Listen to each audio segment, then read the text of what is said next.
Hello दोस्तों, कैसे हैं आप लोग। आशा करता हूं आप लोग आरडीबी क्लासेस की इन प्रैक्टिकल क्लासेस को एंजॉय कर रहे होंगे।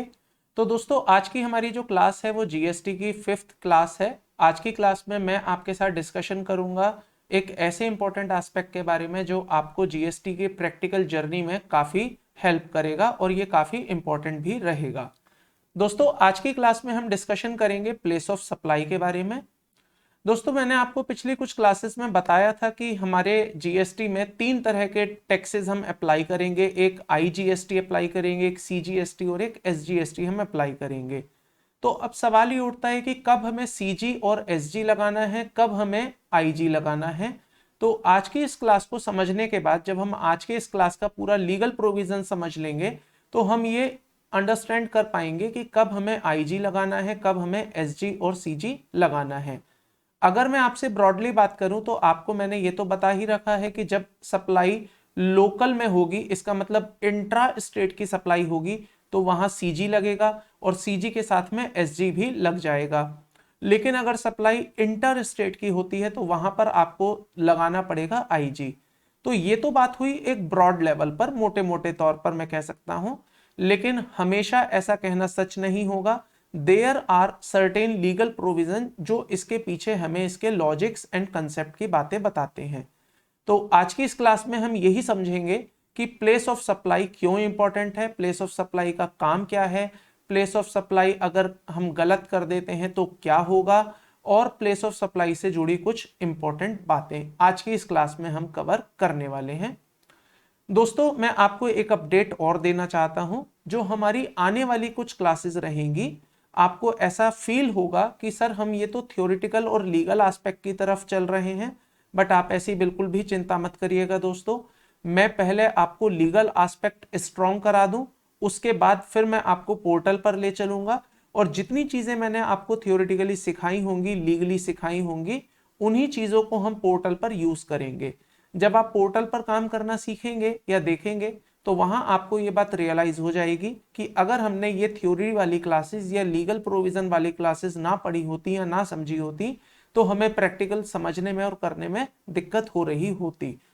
तो अगली कुछ क्लासेस में आपको लीगल प्रोविजन ही सिखाऊंगा। उसके बाद फिर हम शानदार तरीके से पोर्टल पर काम करेंगे, पोर्टल की प्रैक्टिकल चीजों को समझेंगे और जिस पर्पस एंड उद्देश्य के साथ आपने इन क्लासेस को परचेज किया है वो पर्पस आपका पूरा हो जाएगा। तो आइए दोस्तों, आज की इस क्लास को शुरू करते हैं, समझते हैं legal aspect of place of supply के बारे में।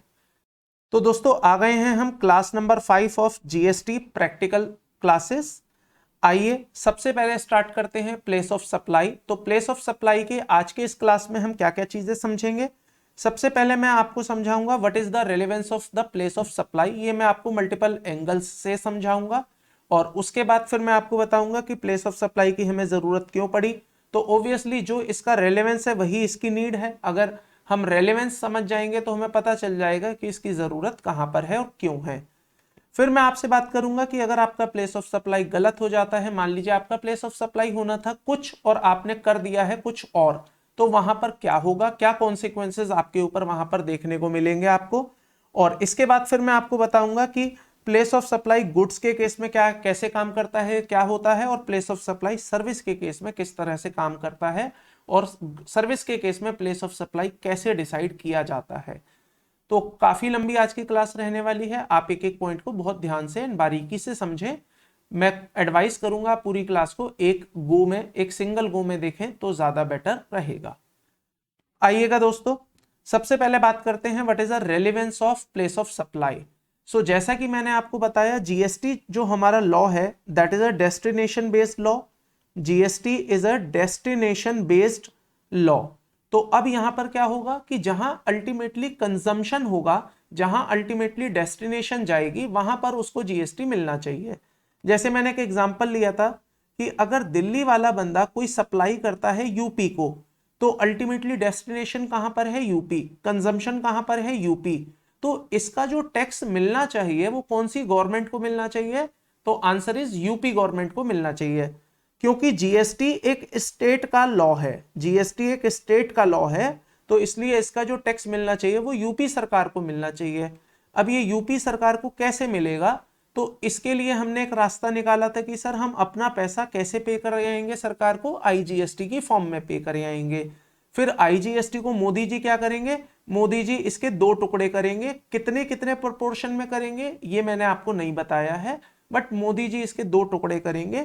एक टुकड़ा किसको दे देंगे, यूपी गवर्नमेंट को दे देंगे, और एक टुकड़ा अपने पास रख लेंगे। तो इसके लिए हमने आईजीएसटी को क्रिएट किया था। तो आज की क्लास में हम यही कुछ बातें समझेंगे। अगेन मैं वापस आता हूं, relevance of the place of business. तो प्लेस ऑफ बिजनेस की रेलेवेंस ये है कि जो हमारा टैक्स का कंसेप्ट है जीएसटी का, वो डेस्टिनेशन बेस्ड कंसेप्ट है। इसका मतलब जहां डेस्टिनेशन जाएगी वहां उसका टैक्स आएगा, उसके उस सरकार के पास उसके टैक्स की वापसी आएगी। तो यहां मान के चलते हैं गुजरात का एक व्यापारी है, गुजरात के एक व्यापारी ने सप्लाई करी है उत्तर प्रदेश के एक व्यापारी को, तो यहां पर जो जीएसटी होगा वो कौन सी सरकार को मिलना चाहिए, the answer is UP government को मिलना चाहिए। तो गुजरात वाला आईजीएसटी पे कर देगा और इस आईजीएसटी में से एक हिस्सा मिल जाएगा यूपी वाले को। तो यहां पर फाइनली मैंने लिखा हुआ है कि जो टैक्स होगा वो यूपी के पास चला जाएगा। दोस्तों अब इसके बाद बात कर लेते हैं कि इसकी जरूरत क्यों पड़ी। तो देखिए जैसा कि मैंने आपको बताया, पहले जो हमारे लॉ थे, टैक्स लॉ थे, वो ओरिजिन बेस्ड थे। इस पर भी मैंने आपसे पहले बात की हुई है। जो हमारे पहले सीएसटी था, वैट था, या और भी कोई टैक्स थे, उसमें से बहुत सारे टैक्सेस ओरिजिन बेस्ड टैक्स पर बेस्ड थे। लेकिन ये जो जीएसटी आ गया है ये हो गया है डेस्टिनेशन बेस्ड टैक्स। तो पहले भले ही हमें ना पता हो कि हमारा माल कहाँ जा रहा है, हमारी सर्विस कहाँ जा रही है, क्योंकि पहले जहां से माल जाता था उसी सरकार को उसका टैक्स मिलता था। लेकिन अब ऐसा नहीं है, अब डिपेंड करता है माल कहां जा रहा है। तो ऐसे में हमारे लिए जानना जरूरी हो जाता है कि इसका प्लेस ऑफ सप्लाई क्या होगा, और प्लेस ऑफ सप्लाई के बाद ही हम ये डिसाइड कर पाएंगे दोस्तों कि हमें सीजी एसजी लगाना है या हमें आईजी लगाना है। चलिए मैं without making any suspense on that part आपको एक चीज बता दूं, अगर आपका place of supply same state में आ गया, मान लीजिए आप दिल्ली के हैं, आपने दिल्ली वाले को ही सप्लाई करी, तो आपका पीओएस और सामने वाले का पीओएस एक ही हो गए, तो आपका प्लेस ऑफ सप्लाई क्योंकि एक ही है तो यहां पर लग जाएगा सीजीएसटी और साथ में लग जाएगा एसजीएसटी। लेकिन अगर आपका पीओएस बदल गया, मान लीजिए आप हैं दिल्ली के रजिस्टर्ड पर्सन, आपने माल सप्लाई किया है गुजरात के बंदे को, तो यहां पर क्योंकि आपका पीओएस और उसका पीओएस अलग अलग हो गए, तो यहां कहानी में आ जाएगा आईजीएसटी। तो इस उद्देश्य के साथ कि हम यहां पर पीओएस इसलिए पढ़ रहे हैं कि हम ये डिसाइड कर पाए कि भाई साहब सीजी और एसजी लगेगा या आईजी लगेगा, इसके लिए हम यहां पर पीओएस को पढ़ रहे हैं। तो यहां पर क्या हो गया, जीएसटी हो गया है destination based tax, consumption based tax. इसका मतलब जीएसटी की वर्षा, जीएसटी की बारिश अब उस सरकार पर गिरने वाली है या उस सरकार पर होने वाली है जहां पर फाइनली माल का कंजम्पशन होगा, जहां पर फाइनली सप्लाई कंज्यूम कर ली जाएगी। एंड जहां कंजम्पशन होगा उस स्टेट को, उस राज्य को उसका रेवेन्यू दे दिया जाएगा। और ये देने का काम कौन करेगा, ये काम करेंगे मोदी जी बाय आईजीएसटी। तो वो हमसे आईजीएसटी मांग लेंगे और आईजीएसटी मांगने के बाद उस सरकार को उसका क्रेडिट या मैं कह सकता हूं उसका शेयर ट्रांसफर कर देंगे। आइए दोस्तों अब बात कर लेते हैं ओरिजिन बेस्ड और डेस्टिनेशन बेस्ड में क्या फर्क है। तो यहां पर मैंने ओरिजिन बेस्ड को एक्सप्लेन किया है। फॉर एग्जांपल मिस्टर ए है दिल्ली का और मिस्टर बी है यूपी का, ए ने बी को सेल करी या ए ने बी को कोई सप्लाई करी, तो ऐसे में टैक्स किसके पास रहेगा, ए के पास रहेगा। ए क्या करेगा, अपना टैक्स सीएसटी की फॉर्म में जमा करा देगा दिल्ली गवर्नमेंट को। ये हमारा पुराना लॉ था, पुराने टैक्स लॉ में ऐसा होता था, लेकिन अब ऐसा नहीं है। जीएसटी आने के बाद से जीएसटी हो गया है डेस्टिनेशन बेस्ड टैक्स। तो ऐसे में क्या होगा, मान लीजिए मिस्टर ए ने मिस्टर बी को सेल करी, मिस्टर बी यूपी में है, और इस बी ने फर्दर मिस्टर सी को सेल कर दी और मिस्टर सी एमपी में है, और इस मिस्टर सी ने फाइनली एक कंज्यूमर को ये माल बेच दिया। तो ऐसे में फाइनल कंजम्पशन कहां पर हुई, फाइनल कंजम्पशन हुई मध्य प्रदेश में। तो अल्टीमेटली ये वाला जो टैक्स होगा वो मध्य प्रदेश सरकार को मिलना चाहिए। कैसे मिलेगा समझिए, दिल्ली वाला जो बंदा होगा वो दिल्ली गवर्नमेंट को, केजरीवाल सरकार को आईजीएसटी के नाम से पैसे दे आएगा। ये आईजीएसटी कौन ले जाएगा, मोदी जी ले जाएंगे, और मोदी जी फिर एक हिस्सा किसको दे देंगे, यूपी को दे देंगे, क्योंकि कंजम्पशन यूपी में हुई है। लेकिन अगेन यूपी वाले ने कंज्यूम किया नहीं, यूपी वाले ने फर्दर इसको बेच दिया एमपी वाले को। तो अब यहां पर यूपी वाला भी आईजीएसटी पे कर देगा मोदी जी को, और पे किसको करेगा, करेगा अपने यूपी गवर्नमेंट को, लेकिन यूपी गवर्नमेंट को लिफाफा बना देगा आईजीएसटी के नाम का, ये आईजीएसटी पे लिख देगा फॉर मोदी जी। तो अब मोदी जी के नाम से जब ये लिफाफा बन जाएगा तो मोदी जी एमपी सरकार को इसका पैसा दे देंगे, जो भी इनका हिस्सा बनता होगा। और एमपी में देखा जाएगा कि क्या फाइनली ये प्रोडक्ट एमपी में कंज्यूम हो गया, क्या फाइनली ये सप्लाई एमपी में कंज्यूम हो गई। The answer is yes, finally जो कंज्यूमर है वो भी एमपी का ही है। तो ऐसे में जो वर्षा होगी वो एमपी के ऊपर कर दी जाएगी।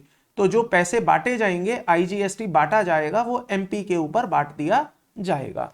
तो देखिए यहां पर मैंने एनालिसिस में लिखा हुआ है, in this case the tax will be transferred along with the goods and will eventually available to the state where the final consumption made, that is the Madhya Pradesh. तो ये पैसे की वर्षा, आईजीएसटी की वर्षा मध्य प्रदेश में कर दी जाएगी। एंड ऑब्वियसली मोदी जी अपना भी कुछ शेयर रखेंगे, अब वो कितना होगा इस पर हमने कोई डिस्कशन नहीं किया है।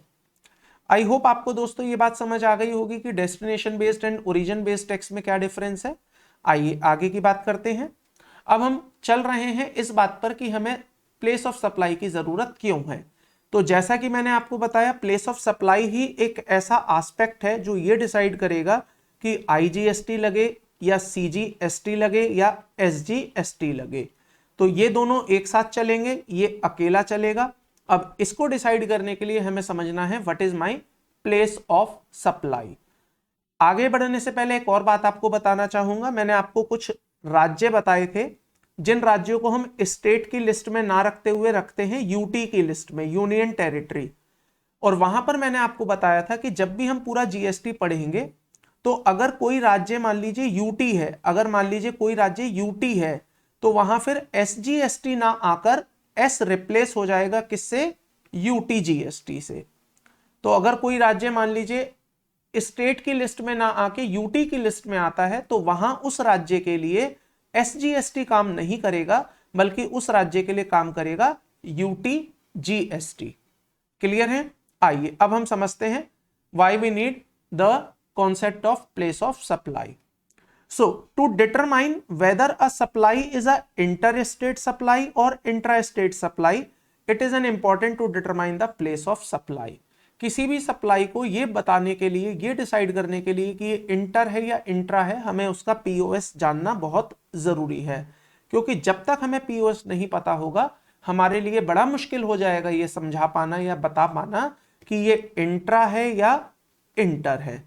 आपको अभी सुनने में ऐसा लगेगा, आपको ऐसा सुनने में लगेगा कि ये इंट्रा और इंटर तो हम ये देख लेंगे हमारा माल कहाँ जा रहा है, हमारा माल कहाँ खाया जा रहा है, कहाँ कंज्यूम हो रहा है।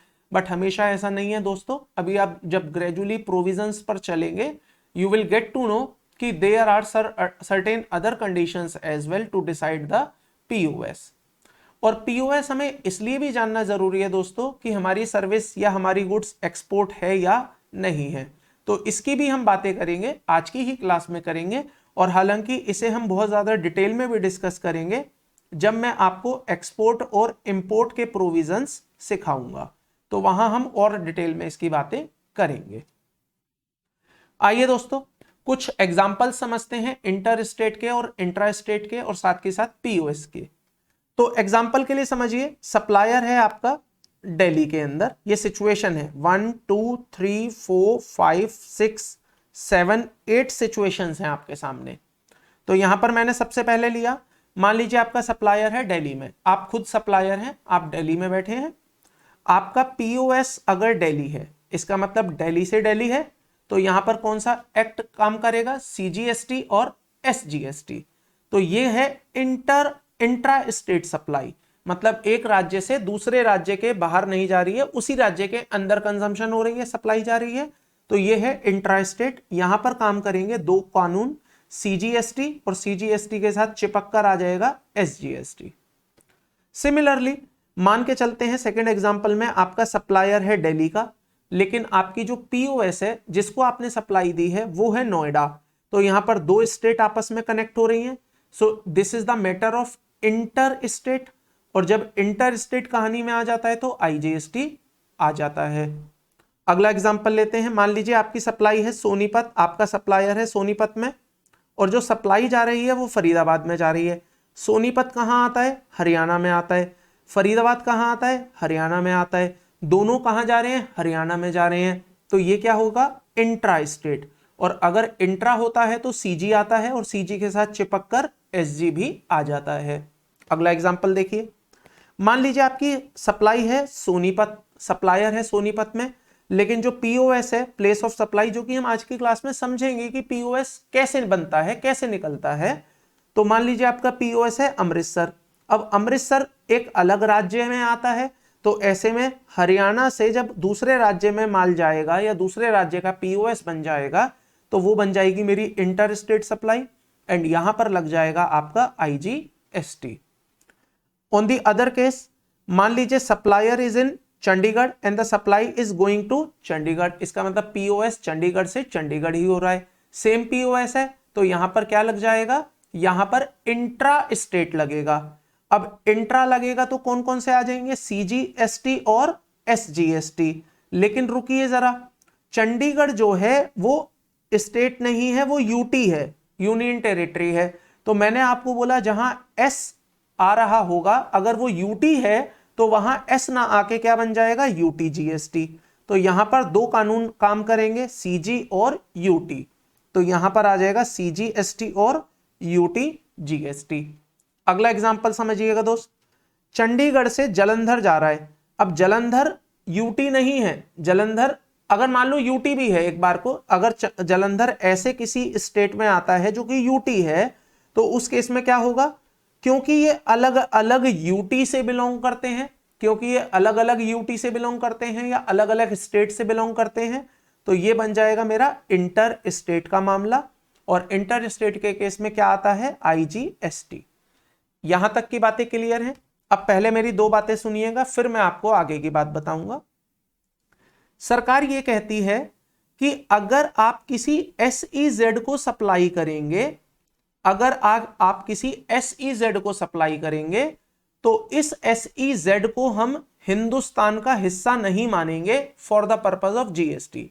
यहां पर लिख लीजिएगा, SEZ are not a part of India for the purpose of GST, for the purpose of GST.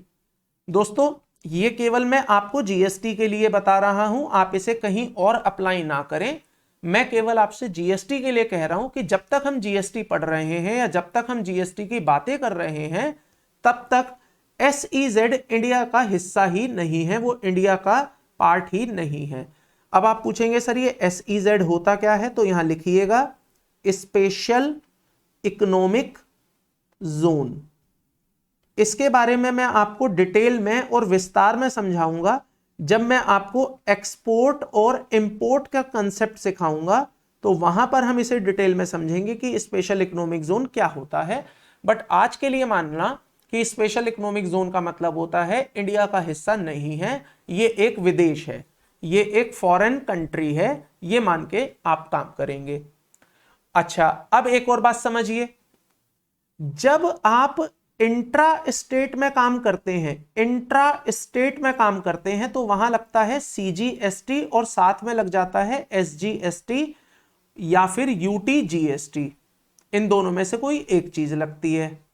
जब आप इंटर स्टेट की बात करते हैं, जब आप इंटर स्टेट की बात करते हैं, तो आपका लगता है आईजीएसटी। लेकिन सर जब हम माल यूएस से भेजते हैं तो क्या लगता है? मतलब एक्सपोर्ट करते हैं तो क्या लगता है? तो मैंने आपको बताया था बेसिक कंसेप्ट में कि जब आप एक्सपोर्ट करते हैं, since it is a destination based tax, GST is a destination based tax, तो हम यूएसए वाले से तो जीएसटी मांग नहीं सकते, वो तो देगा नहीं, तो हम इसे डीम्ड मान लेते हैं। और इसे क्या मान लेते हैं? Deemed inter state. और सरकार कहती है, केंद्र सरकार कहती है कि भाई साहब ये हमारा मामला है, ये हमें दे दो, तो यहां पर क्या लग जाता है? आईजीएसटी। हालांकि इस पर मैं आपको बाद में बातें बताऊंगा कि आईजीएसटी आपको देना है या नहीं देना है या क्या होगा इसका, बट यहां आईजीएसटी लगता है। एंड सिमिलरली जब मामला इंपोर्ट का बनता है, तो वहां भी सरकार कहती है कि यहां भी हम क्या लगाएंगे, IGST लगाएंगे, क्योंकि इसको भी वो इंटर स्टेट मान लेती है, डीम्ड इंटर स्टेट मान लेती है। तो यहां पर दोनों ही केसेस में IGST आता है, अगर आप एक्सपोर्ट करते हैं तो भी, अगर आप इंपोर्ट करते हैं तो भी। अब सवाल उठता है कि सर अगर मैं SEZ को सप्लाई दे रहा हूं तो, अभी मैंने बताया SEZ is not a part of India for the purpose of GST, तो ये भी मेरे लिए क्या बन गया, एक तरह का एक्सपोर्ट बन गया। या SEZ अगर मुझे सप्लाई देता है तो वो भी मेरे लिए क्या बन गया, एक तरह का इंपोर्ट बन गया। तो यहां पर फिर IGST ही लग जाएगा, यहां CG और SG का कोई रोल नहीं आएगा। अब आइए इन पॉइंट पर, मान लीजिए यूपी SEZ का कोई बंदा, कोई सप्लायर यूपी के एक नॉर्मल नॉन SEZ वाले को सप्लाई दे, तो वो क्या मान लिया जाएगा, इंटर स्टेट, और इंटर स्टेट मानते हुए क्या लग जाएगा, IGST लग जाएगा। सिमिलरली अगर यूपी का कोई बंदा यूपी SEZ को कोई सप्लाई दे तो उसे भी क्या मान लिया जाएगा, इंटर स्टेट मान लिया जाएगा, और वहां भी क्या लग जाएगा, IGST। इसको समझिए, ये है इंपोर्ट जैसा केस, इंपोर्ट किया है आपने क्योंकि ये विदेशी कंट्री है, विदेशी कंट्री से इंडिया आया माल। और इसको आप समझिए कि ये एक्सपोर्ट का केस है, यूपी का हमारे देश का बंदा विदेशी कंट्री को माल दे रहा है या सप्लाई दे रहा है, तो ये मेरा मामला एक्सपोर्ट जैसा दिखता है, ऊपर वाला मेरा इंपोर्ट जैसा दिखता है। दोनों ही केस में इंटर स्टेट सेल है, इंटर स्टेट सप्लाई है, और दोनों ही केसेस में IGST के प्रोविजन एप्लीकेबल हो जाएंगे। आई होप आपको ये पूरी समरी क्लियर हो गई होगी कि इंटर स्टेट कब है और इंट्रा स्टेट कब है। आइए आगे की बात करते हैं दोस्तों, बात कर लेते हैं अब कॉन्सिक्वेंसेज ऑफ रॉन्ग क्लासिफिकेशन। अगर मान लीजिए आपका GST IGST में जमा होना चाहिए था, आपने CG SG में जमा करा दिया, या मैं कह सकता हूं आपको कहीं पर POS IGST वाला लगाना था, आपने गलती से CGST और SGST लगा दिया, या वाइस वर्सा, CGSG लगाना था IG लगा दिया, तो ऑब्वियसली जब आपने गलत लगा दिया है तो पे भी गलत कर दिया होगा, जब आपने GST रिटर्न भरी होगी वहां भी गलत डाल दिया होगा। तो अब उसके कॉन्सिक्वेंसेज हमें यहां समझने हैं कि अगर मेरे से गलती हो गई है, अगर मैंने POS गलत डिसाइड किया तो उसका क्या इंपैक्ट होगा। तो देखो जी, सबसे पहला इंपैक्ट तो यही होगा कि अगर आपका POS सही होना चाहिए था, अगर आपका POS सही होना चाहिए था और सही के मुताबिक यूपी को पैसा मिलना चाहिए था, लेकिन आपने POS गलत कर दिया, आपने POS गलती से गुजरात डाल दिया, तो अब इसका मतलब यह होगा कि जो पैसा यूपी को मिलने वाला था वो पैसा अब गुजरात को मिलेगा, तो यह गलत हो गया। जो पैसा यूपी के हक का था, यूपी का अधिकार था उस पैसे पर, वो आपने दिलवा दिया गुजरात वाले को। या मान लीजिए, ऐसे समझिए, आपका POS यूपी जाना था, आपने POS अपना ही राज्य ले लिया दिल्ली, तो इसका मतलब आपने सरकार को क्या दे दिया, CG और SG। CG तो चलो मोदी जी ले जाएंगे, SG किसके पास जाएगा, केजरीवाल के पास जाएगा। अब जब ये केजरीवाल के पास जाएगा तो नहीं जाना चाहिए था ना, क्योंकि ये पैसा किसका था, यूपी का था, योगी जी का था, तो उनको मिलना चाहिए था। तो अगर आपने POS गलत डिसाइड किया है तो समझ लीजिए कि आपने सरकार के एक राज्य की सरकार का नुकसान कर दिया और दूसरे राज्य के सरकार का फायदा करवा दिया, जो कि उसको नहीं होना चाहिए था। तो ये है आपके कॉन्सिक्वेंसेस, और भी बहुत सारे कॉन्सिक्वेंसेस हैं, आइए पढ़ते हैं। पहला consequence, wrong determination of the place of supply will lead to wrong collection and the payment of tax. Obviously UP को उसका पैसा मिलेगा नहीं, केजरीवाल को अननेसेसरी ज्यादा पैसा मिल जाएगा, या किसी और सरकार को उसका पैसा नहीं मिलेगा और किसी और सरकार को उसका पैसा मिल जाएगा, या किसी और राज्य को मैं कह सकता हूं। दूसरा परिणाम यह होगा दोस्त कि आपने अगर गलती से IGST पे कर दिया है, या आपने अगर गलती से CG/SG पे कर दिया है, पे होना चाहिए था IG, या आपने IG पे कर दिया, पे होना चाहिए था CG और SG। अब आप चाहें कि सर मेरे को एडजस्टमेंट दे दो, मैंने जो IG पे किया है वो IG मेरे को CG के साथ एडजस्ट करवा दो या SG के साथ करवा दो। सरकार कह रही है नहीं भाई साहब, हम ये नहीं करवा पाएंगे। तो ये आपका दूसरा कॉन्सिक्वेंस है, मतलब ये परिणाम ही तो है जो आपको भुगतना पड़ेगा कि अगर आपने गलत टैक्स जमा करा दिया या गलत कलेक्शन कर ली, या गलत पीओएस सेलेक्ट कर लिया तो अब आप उसे एडजस्ट नहीं करवा पाएंगे और आपको उस हेड के अंदर पे भी करना पड़ेगा जहां आपका पेबल बनता था एक्चुअली में। भले ही आपने दूसरे हेड में फालतू जमा करा दिया बट एडजस्टमेंट नहीं होगी। अब आपका एक सवाल आएगा कि सर अगर मान लो मेरे से गलती से आईजीएसटी जमा हो गया लेकिन मेरा होना था सीजी और एसजी, तो क्या अब मुझे सीजी एसजी जमा कराना पड़ेगा? द आंसर इज यस, आपको सीजी एसजी जमा कराना पड़ेगा। तो सर उस आईजी का क्या होगा जो मैंने गलती से जमा करा दिया है? उसके लिए दोस्त आपको दो ऑप्शन मिलेंगे, या तो आप उस आईजी को रिफंड क्लेम कर लो या आप उसे आने वाले समय में एडजस्ट कर लो अगेंस्ट आईजीएसटी की लाइबिलिटी से। तो ये दो ऑप्शन आपको मिल जाएंगे। ये मैं आपको सिखाऊंगा आगे चल के कि रिफंड लेना होगा तो कैसे लेंगे और अगर एडजस्ट करवाना होगा तो कैसे एडजस्ट करवाएंगे। दोस्तों इसके बाद बात करते हैं, सप्लायर विल रिक्वायर टू पे applicable tax and can claim the refund of wrongly tax paid. जैसे कि मैंने आपको इस पॉइंट में बताया, तो आप उसको एडजस्ट तो नहीं करवा सकते हैं बट आप उसका रिफंड जरूर क्लेम कर सकते हैं। दूसरी बात, यहां पर एक इशू और समझिए। मान लीजिए मैं दिल्ली में हूं और मैंने किसी यूपी वाले को माल बेचा। अब यूपी वाला जब मेरे पास आया, या सपोज करिए मैं दिल्ली में हूं, दिल्ली वाले को ही मैंने माल बेचा, मैं यहां पर कर देता हूं इसको दिल्ली, मैंने दिल्ली वाले को ही सप्लाई करी, तो मुझे क्या लगाना था? सीजीएसटी और एसजीएसटी लगाना था। बट गलती से मैंने पीओएस गलत सेलेक्ट कर लिया और मैंने पीओएस उठा लिया यूपी, तो मैंने क्या लगा दिया होगा? आईजीएसटी लगा दिया होगा। अब सवाल ये उठता है कि चलो ठीक है सर, आपने गलती करी, आपने आईजीएसटी लगा दिया, बट क्या दिल्ली का जो रेसिपिएंट है उसको आईटीसी मिल जाएगा? तो देखिए जरा, आईटीसी में भी दिक्कत आएगी उसे, उसके 2A 2B में या उसके आईटीसी में। अभी मैंने 2A 2B सिखाया नहीं है तो मैं उसको टेक्निकली यूज नहीं करूंगा, बट आपके आईटीसी की एलिजिबिलिटी में आप एलिजिबल किसके लिए थे? सीजी और एसजी के लिए। बट आपके पास क्या दिखने लग रहा होगा? आईजीएसटी। तो ये गलत नहीं है, आप आईटीसी क्लेम नहीं कर पाएंगे क्योंकि आपकी एलिजिबिलिटी है सीजी और एसजी की, बट दिख रहा है वहां पर आपको आईजीएसटी। तो ये भी एक चैलेंज आएगा आईटीसी वालों के लिए कि जो रेसिपिएंट होगा वो उसका क्रेडिट क्लेम नहीं कर पाएगा इनपुट टैक्स का, क्योंकि वहां पर जो पेमेंट हो रखी होगी वो गलत हो रखी होगी। सामने वाला पे करके आया है आईजीएसटी, होना चाहिए था सीजी और एसजीएसटी, तो ये इनपुट भी आपको नहीं मिलेगा। बीइंग अ रेसिपिएंट आपको इनपुट्स नहीं दिए जाएंगे। एक और पॉइंट समझिए, registered person shall be required to pay the correct tax and however no interest shall be payable on the same. ये आपके लिए एक रिलैक्सेशन वाली बात है दोस्तों। मान लीजिए आपका आईजीएसटी पे होना था on the basis of POS, आपको आईजीएसटी पे करना था, बट मिस्टेकनली आपने पीओएस गलत सेलेक्ट किया जिसकी वजह से आपकी लाइबिलिटी सीजीएसटी और एसजीएसटी के अंदर क्रिएट हो गई। आपने इस लाइबिलिटी को पे कर दिया है, honestly you have paid it, and after 2 month और 3 मंथ यू रियलाइज दैट कि भाई मेरा पीओएस गलत हो गया था, अब मैं इस पीओएस को ठीक करके आईजीएसटी की लाइबिलिटी पे करूंगा।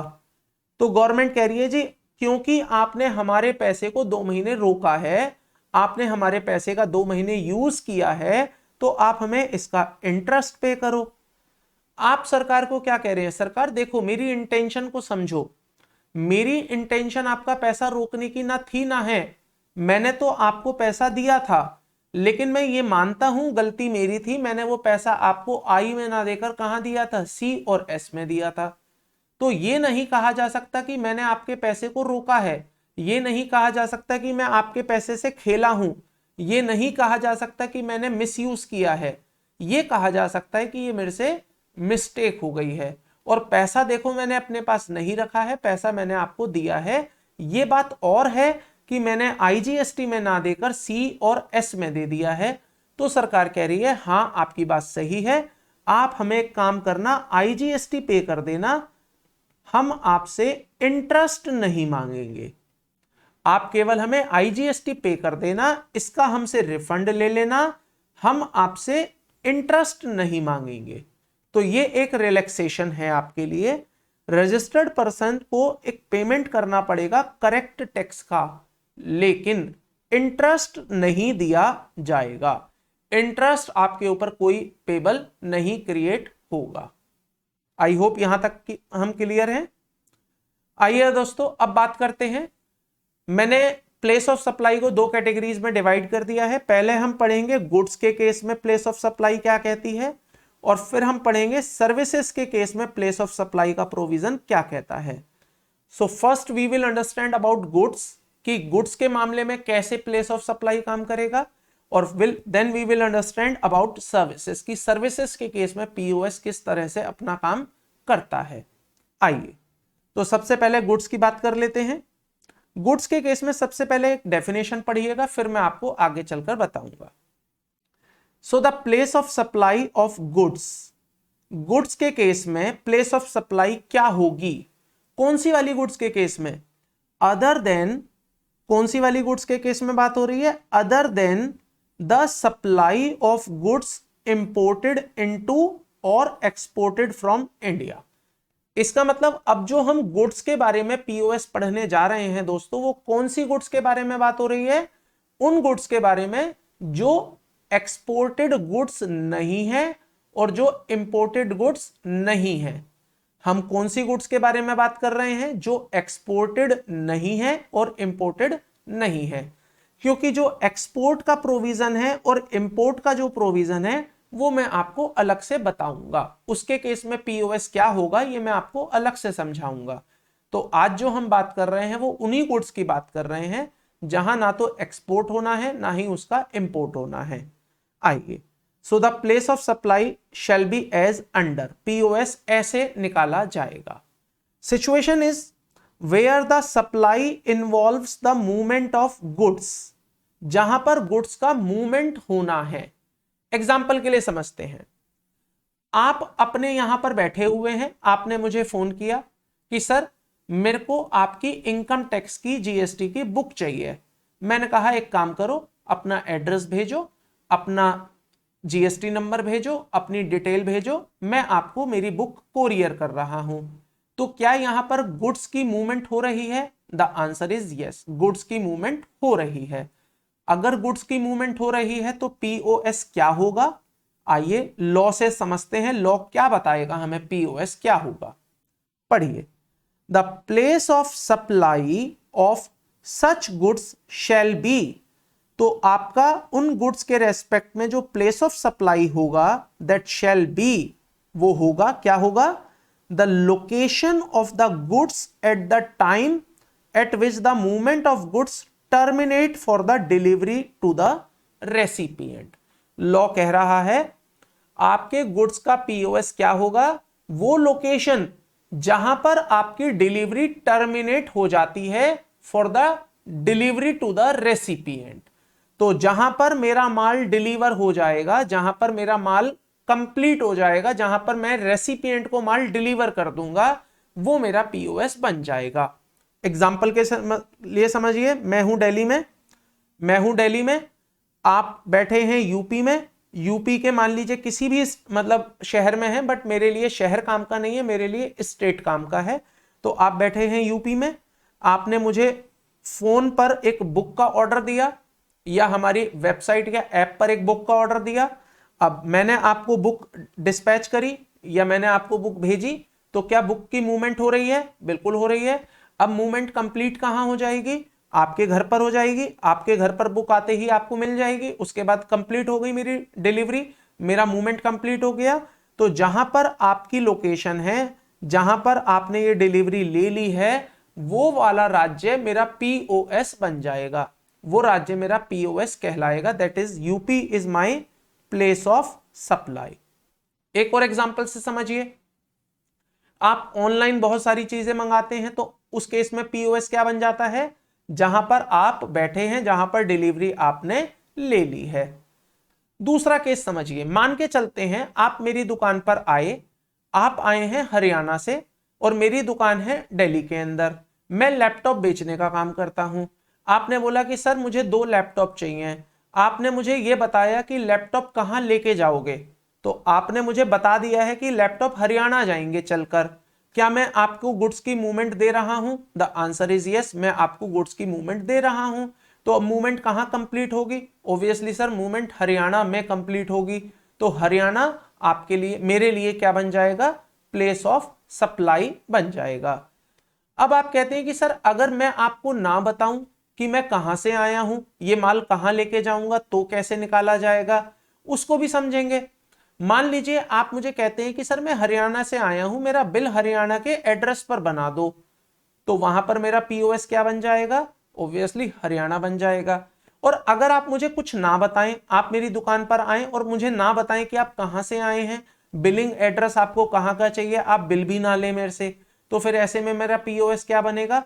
क्योंकि मुझे पता ही नहीं है आप कहां से आए हैं, मुझे पता ही नहीं है माल कहां जाएगा, तो मेरा पीओएस फिर वही राज्य बन जाएगा जहां मैंने माल आपको दे दिया। क्योंकि डिलीवरी तो मेरी दुकान पर कंप्लीट हो गई, तो मेरा पीओएस वो राज्य होगा जहां मैंने आपको माल हैंड ओवर कर दिया। क्लियर? आइए दोस्तों सेकंड सिचुएशन लेते हैं। Where the goods are delivered by supplier, मतलब सप्लायर गुड्स की डिलीवरी देता है टू अ रेसिपिएंट और any other person on the direction of a third person.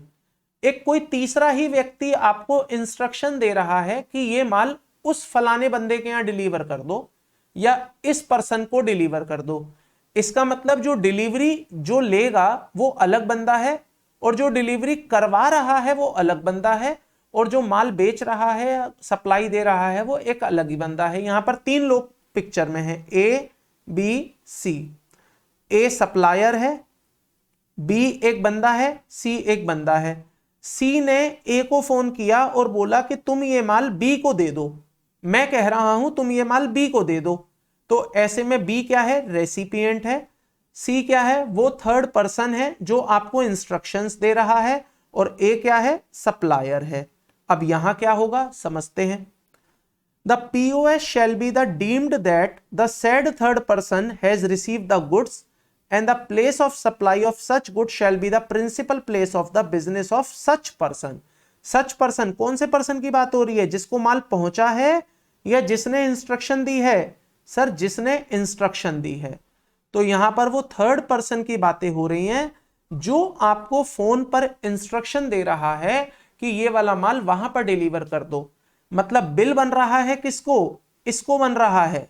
Bill to कौन है? ये है। लेकिन माल किसको जा रहा है? इसको जा रहा है। तो ऐसे में आपका पीओएस इसका राज्य बनेगा। सी कहां पर बैठा है वो मेरा पीओएस है। मुझे मतलब नहीं है कि बी कहां बैठा है, क्योंकि मैंने जो माल बी को दिया है वो तो किसकी इंस्ट्रक्शन पर दिया है? थर्ड पर्सन की इंस्ट्रक्शंस पर दिया है। क्लियर है? तो यहां पर जो बिल बना वो इंपॉर्टेंट है, माल कहां दिया दैट इज नॉट इंपॉर्टेंट। आइए दोस्तों थर्ड सिनेरियो की बात करते हैं, जहां पर supply of goods does not involve the movement of goods. मतलब आप सप्लाई तो कर रहे हैं, आप सप्लाई तो कर रहे हैं, लेकिन यहां पर कोई मूवमेंट नहीं हो रही है। आप सप्लाई तो कर रहे हैं लेकिन यहां कोई मूवमेंट नहीं हो रही है।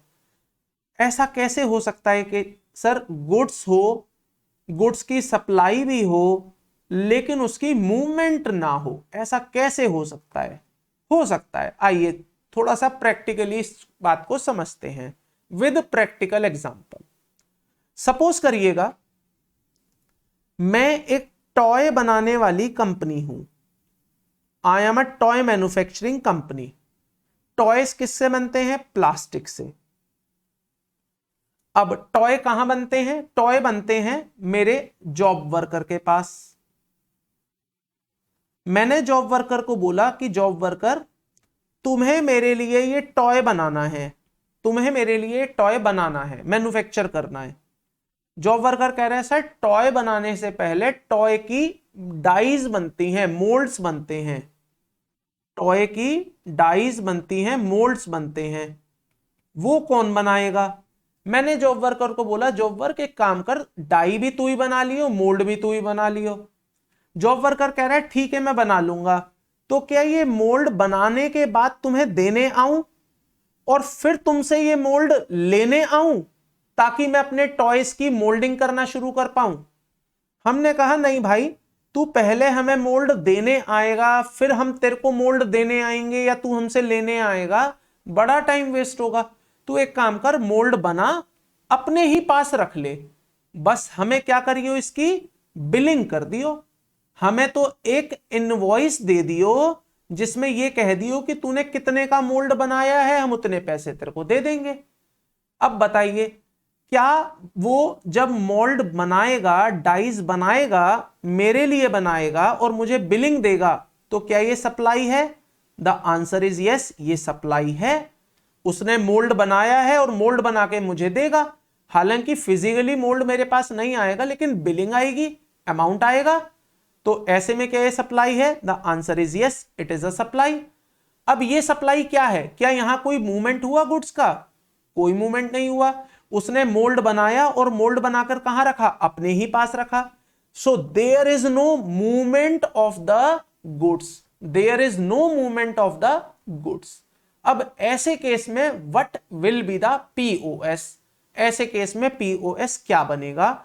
इस बात का आंसर आपको मिल रहा है लॉ में।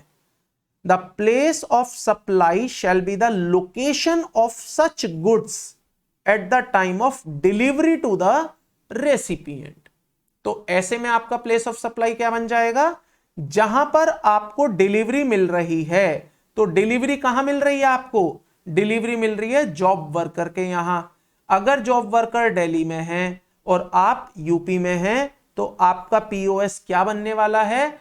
जॉब वर्कर के रेस्पेक्ट में पीओएस क्या बनने वाला है? दिल्ली ही बनने वाला है। Are you getting my point? Job worker Delhi से है, तो दिल्ली वाला जब सप्लाई बनाएगा इसे, तो क्या इस सप्लाई में मूवमेंट हो रही है? नहीं, कोई मूवमेंट नहीं हो रही है। तो दिल्ली वाले के लिए पीओएस क्या बन जाएगा? दिल्ली वाले के लिए पीओएस दिल्ली ही बन जाएगा। और ऐसे में अगर पीओएस दिल्ली बन गया, तो जॉब वर्कर क्या चार्ज करेगा? सीजीएसटी और SGST, not the IGST. Clear है हम यहां तक? Any confusion, any doubt? No. Next point देखिए, where the goods are assembled और इंस्टॉल्ड एट साइट। समटाइम क्या होता है, हमें कंपनीज बोलती हैं कि सर मुझे एक लिफ्ट बनानी है, मुझे एक बहुत बड़ा कंस्ट्रक्शन करना है। अब ये जो पार्ट्स होंगे वो बनकर एक साथ नहीं जा सकते। इसका मतलब मैं अगर लिफ्ट को बनाकर लेके जाऊं तो लिफ्ट बनकर नहीं जाएगी, मुझे लिफ्ट वहीं बनानी पड़ेगी, मुझे लिफ्ट वहीं असेंबल्ड करनी है, वहीं इंस्टॉल करनी है। तो ऐसे में पीओएस क्या होगा? एग्जाम्पल के लिए लेते हैं, मैं दिल्ली में सप्लायर हूं, यूपी में मेरी पार्टी है जो मुझे कह रही है कि हमारी लिफ्ट इंस्टॉल होनी है हरियाणा में। तो मेरे लिए पीओएस क्या होगा? यूपी होगा या हरियाणा होगा? सवाल ये है। तो लॉ कहता है the place of supply shall be the place of supply shall be the place of installation और असेंबली। तो जहां पर वो इंस्टॉलेशन होगी या जहां पर वो असेंबली होगी, वो आपका प्लेस कहलाएगा place of supply. That is the installation of lift etcetera, POS के केस में आएगा। समटाइम क्या होता है दोस्तों, आपको कभी कभी कुछ ऐसी सप्लाईज ऑफ गुड्स देखने को मिलती हैं जहां पर एक्चुअली में माल कहीं और से डाला जाता है बट कंजम्पशन कहीं और होती है। मैं बात कर रहा हूं एक ऐसे सिनेरियो के जो कि अक्सर आपने नोटिस किया होगा in the trains and plane. जैसे एग्जांपल के लिए समझते हैं, आप दिल्ली से ट्रेवल कर रहे हैं और मुंबई तक आपको जाना है, तो बीच में बहुत सारे स्टेट आप क्रॉस करेंगे, जिसमें यूपी होगा, राजस्थान होगा, उसके अलावा गुजरात भी हो सकता है, और देन आप महाराष्ट्र में एंटर करेंगे एंड मे बी आप मध्य प्रदेश को भी क्रॉस करें। अब सवाल ये उठता है कि आपको ट्रेन में या प्लेन में जो खाना सर्व किया जा रहा है, उस खाने को आपने कहां कंज्यूम किया, क्या ये देखा जाएगा while determining the place of supply, या कुछ और देखना है? मेरा पॉइंट है, मान लीजिए दिल्ली के हल्दीराम ने कोई खाना दिया ट्रेन के अंदर, और अब वो खाना जो कंज्यूमर को दिया जाएगा, उस कंज्यूमर ने वो खाना दिल्ली में खा लिया, उस कंज्यूमर ने वो खाना यूपी में खा लिया, या उस कंज्यूमर ने वो खाने को मध्य प्रदेश में खाया, या उसको गुजरात में खाया, या महाराष्ट्र में खाया। तो ऐसे में कैसे डिसाइड होगा कि what is the place of supply? तो यहां पर जीएसटी लॉ आपको बताता है कि यहां ऐसे डिसाइड नहीं होगा what is the place of supply, rather हम आपको बताएंगे कैसे आप डिसाइड करेंगे। So the case where the goods are supplied on a board और conveyance including a vessel, aircraft, train और मोटर व्हीकल। तो इस केस में the place of supply shall be the location at which such goods are taken on board. तो यहां पर यह नहीं देखा जाएगा खाने को खाया कहां गया, यहां देखा जाएगा कि यह खाना सर्व कहां हुआ था। सर्व इन द सेंस बोर्ड कहां पर हुआ था, इसको एंटर कहां किया गया था। तो मान लीजिए आपकी ट्रेन दिल्ली से चली है, अब दिल्ली से यूपी तक जानी है और हल्दीराम ने दिल्ली में ही इस ट्रेन को भर दिया है खाने से, तो हल्दीराम के लिए प्लेस ऑफ सप्लाई यूपी नहीं माना जाएगा, बल्कि हल्दीराम के लिए प्लेस ऑफ सप्लाई दिल्ली ही बन जाएगा। Are you clear on this part? So यहां पर जिस लोकेशन पर माल भर दिया जाएगा, बोर्ड कर दिया जाएगा, चढ़ा दिया जाएगा उस ट्रेन में, एयरक्राफ्ट में, मोटर व्हीकल में, एज द केस में भी, उसको ही प्लेस ऑफ सप्लाई मान लिया जाएगा। तो यहां पर प्लेस ऑफ सप्लाई रहेगा मेरे वाले केस में दिल्ली, भले ही ये ट्रेन राजस्थान जा रही हो या खाना राजस्थान में खाया जा रहा हो, the POS shall be the Delhi. I hope यहां तक हम क्लियर हैं। तो आइए, अगर क्लियर है तो यहां पर आप मुझे बताएंगे कि प्लेस ऑफ सप्लाई क्या बनने वाला है। पहला केस लेते हैं। यहां पर मैंने लिए हैं पर्टिकुलर्स, फिर है लोकेशन ऑफ द सप्लायर, फिर है गुड्स कहां चढ़ाई गई, यहां पर है पैसेंजर कहां पर चढ़े, यहां पर है पीओएस क्या बनेगा, और यहां पर आप बताएंगे कि टैक्स कौन सा चार्ज होगा।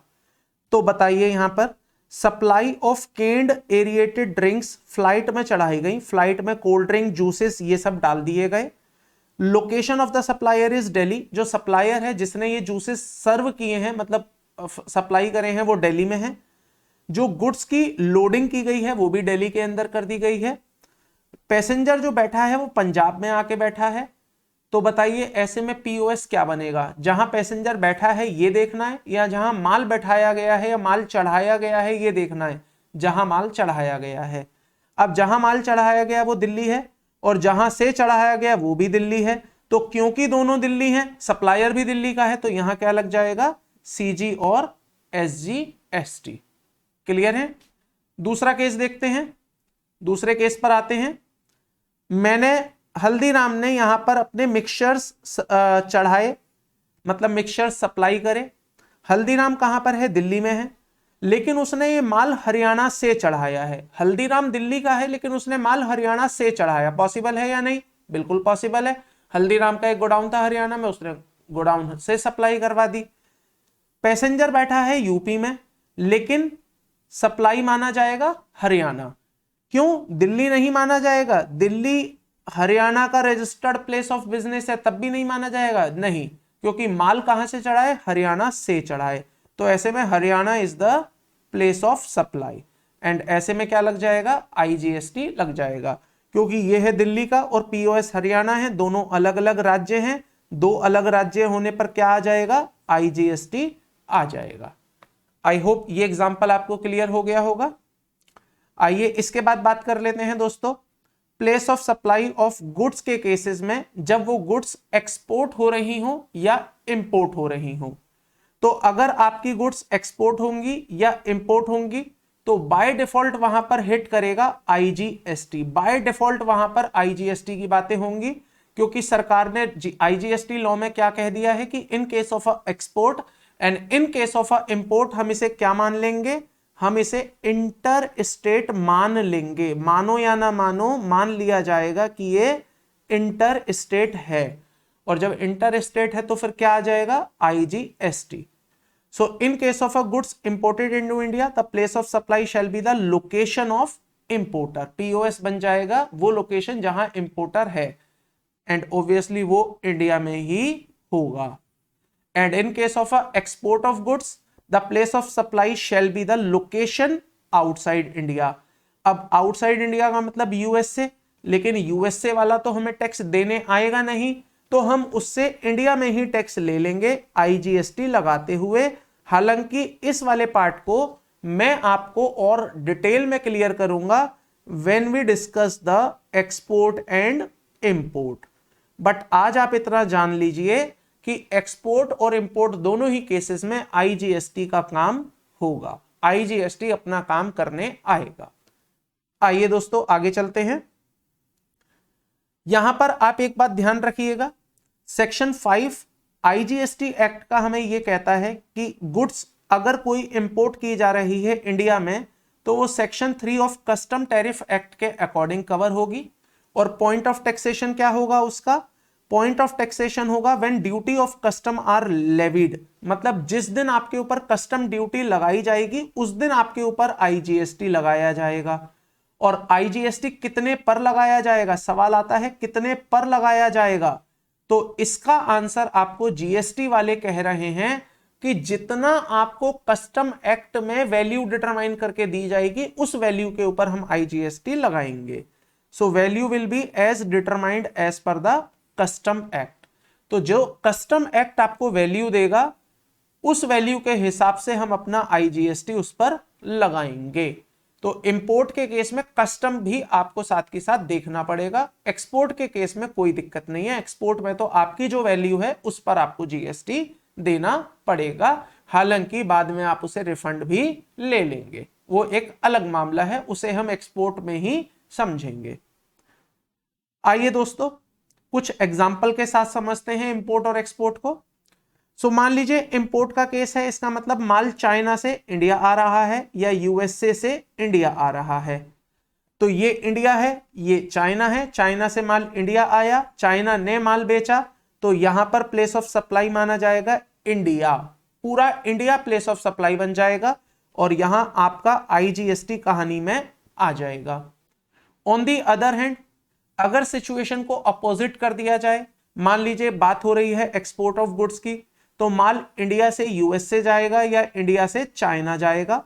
इसका मतलब ये इंडिया है, माल बेचा गया है चाइना में या यूएसए को बेचा गया है, तो प्लेस ऑफ सप्लाई वो वाली कंट्री बन जाएगी जहां माल जा रहा है। इसका मतलब प्लेस ऑफ सप्लाई होगा आउटसाइड इंडिया, और जब आउटसाइड इंडिया होगा तो इसका मतलब वहां पर काम करेगा आईजीएसटी। हालांकि ये आईजीएसटी आपको बाद में रिफंड मिल जाएगा, बट कैसे मिलेगा इसे हम एक्सपोर्ट इंपोर्ट में ही समझेंगे। आइएगा दोस्तों नेक्स्ट पॉइंट पर। अब हम बात करने वाले हैं place of supply in case of a services. ये आपको बहुत ध्यान से समझना है दोस्तों, क्योंकि जितना आसान गुड्स के केस में प्लेस ऑफ सप्लाई का डिसाइड करना है उतना ही कॉम्प्लिकेटेड सर्विसेज के केस में है। ये कॉम्प्लिकेटेड मैं क्यों कह रहा हूं? मैं इसलिए कह रहा हूं क्योंकि सर्विस के केस में ना गवर्नमेंट ने क्या किया है, दो तरह के प्रोविजन बनाए। एक बनाया जनरल प्रोविजन और एक बनाया है स्पेशल प्रोविजन। अब जब मैं आपको जनरल प्रोविजन सिखाऊंगा वो आपको 2 मिनट में डाइजेस्ट हो जाएगा, आपको लगेगा कि हाँ ठीक है, बड़ा लॉजिकल सी बात हो रही है। लेकिन जब मैं स्पेशल प्रोविजन पर आऊंगा तो वहां आपको थोड़ा सा परेशानी हो सकती है, आपको लगेगा कि यहां ऐसा क्यों हो रहा है, यहां नहीं होना चाहिए था। बट उस केस में आपके पास कोई ऑप्शन नहीं है दोस्त। जनरल प्रोविजन आपको बड़ी आसानी से क्लियर हो जाएगा, स्पेशल प्रोविजन में आपको कहीं कहीं पर ऐसा लगेगा कि ये तो बड़ा गलत सा बना दिया सरकार ने। बट आप सरकार के इंटेंशन को भी समझिए, मैं आपको साथ के साथ बताता रहूंगा कि यहां ऐसा क्यों हो रहा है, तो फिर आपको ये परेशानी नहीं होगी। तो यहां बहुत ध्यान से आपको समझना पड़ेगा कि सर्विसेज के केस में पीओएस कैसे निकाला जाएगा। अब आइए समझते हैं, पहले पढ़िए इसको। The provision of this section shall apply to determine the place of supply of services where the location of supplier of services and the location of the recipient are in India। यहां पर जो मैं आपको provision पढ़ाने जा रहा हूं वो प्रोविजन है जहां पर सप्लायर और रेसिपिएंट दोनों ही कहां हैं? इंडिया में है। इसका मतलब इन दोनों में से अगर कोई भी एक बंदा बाहर चला गया, बाहर का हो गया, विदेशी हो गया, इंडिया का नहीं है, आउटसाइड इंडिया है, तो फिर वो क्या बन जाएगा? एक्सपोर्ट का केस बन जाएगा या वो इंपोर्ट का केस बन जाएगा। तो यहां पर मैं अभी आपसे ना तो एक्सपोर्ट के केस की बात कर रहा हूं ना इंपोर्ट की बात कर रहा हूं, मैं तो बात कर रहा हूं कि मेरे सप्लायर भी मेरा इंडिया में है और रेसिपिएंट भी मेरा इंडिया में है। ऐसे में जीएसटी का पीओएस कैसे डिसाइड होगा, आइए स्टार्ट करते हैं इसे। तो ये है मेरा जनरल प्रोविजन, ये है मेरा जनरल प्रोविजन जो मुझे बताएगा कि what will be the place of supply. मैंने एक सिचुएशन ली है, इस सिचुएशन को एग्जांपल के थ्रू समझेंगे। एक एग्जांपल लेता हूं, मान लीजिए मैं चार्टर्ड अकाउंटेंट हूं और मेरा काम है लोगों को एडवाइस देना, कंसल्टेंसी देना। अब मेरे पास एक बंदा आया, अच्छा मेरा ऑफिस कहां पर है, मेरा ऑफिस है दिल्ली में, एग्जांपल के लिए, वैसे दिल्ली में ही है, बट मेरे पास एक बंदा आया गुजरात का।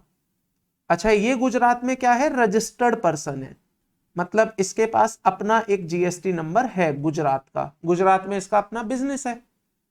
अब वो दिल्ली आया, मुझसे मिला और मुझसे कंसल्टेंसी लेकर गया। जब उसने कंसल्टेंसी ली तो मैंने उससे पूछा सर बिल कहां बनाऊं, तो उसने कहा देखो जी मैं तो गुजरात का बंदा हूं, गुजरात का मेरे पास जीएसटी नंबर है, आप एक काम करो मेरे को गुजरात बिल भेज देना। मैंने उसको बिल दे दिया और उस बिल पर गुजरात का एड्रेस डाला, उसका गुजरात का जीएसटी नंबर डाल दिया। अब सवाल ये उठता है कि मैं यहां पर पीओएस क्या लगाऊं, मैं उसका पीओएस क्या लगाऊं। तो यहां पर समझने वाली बात है, आपको ऐसा लगेगा, आपको ऐसा फील होगा कि सर आपने क्योंकि सर्विस यहां दी और उसने सर्विस को यहीं कंज्यूम कर लिया तो पीओएस आपका सेम स्टेट में हो गया, मतलब दिल्ली से दिल्ली हो गया।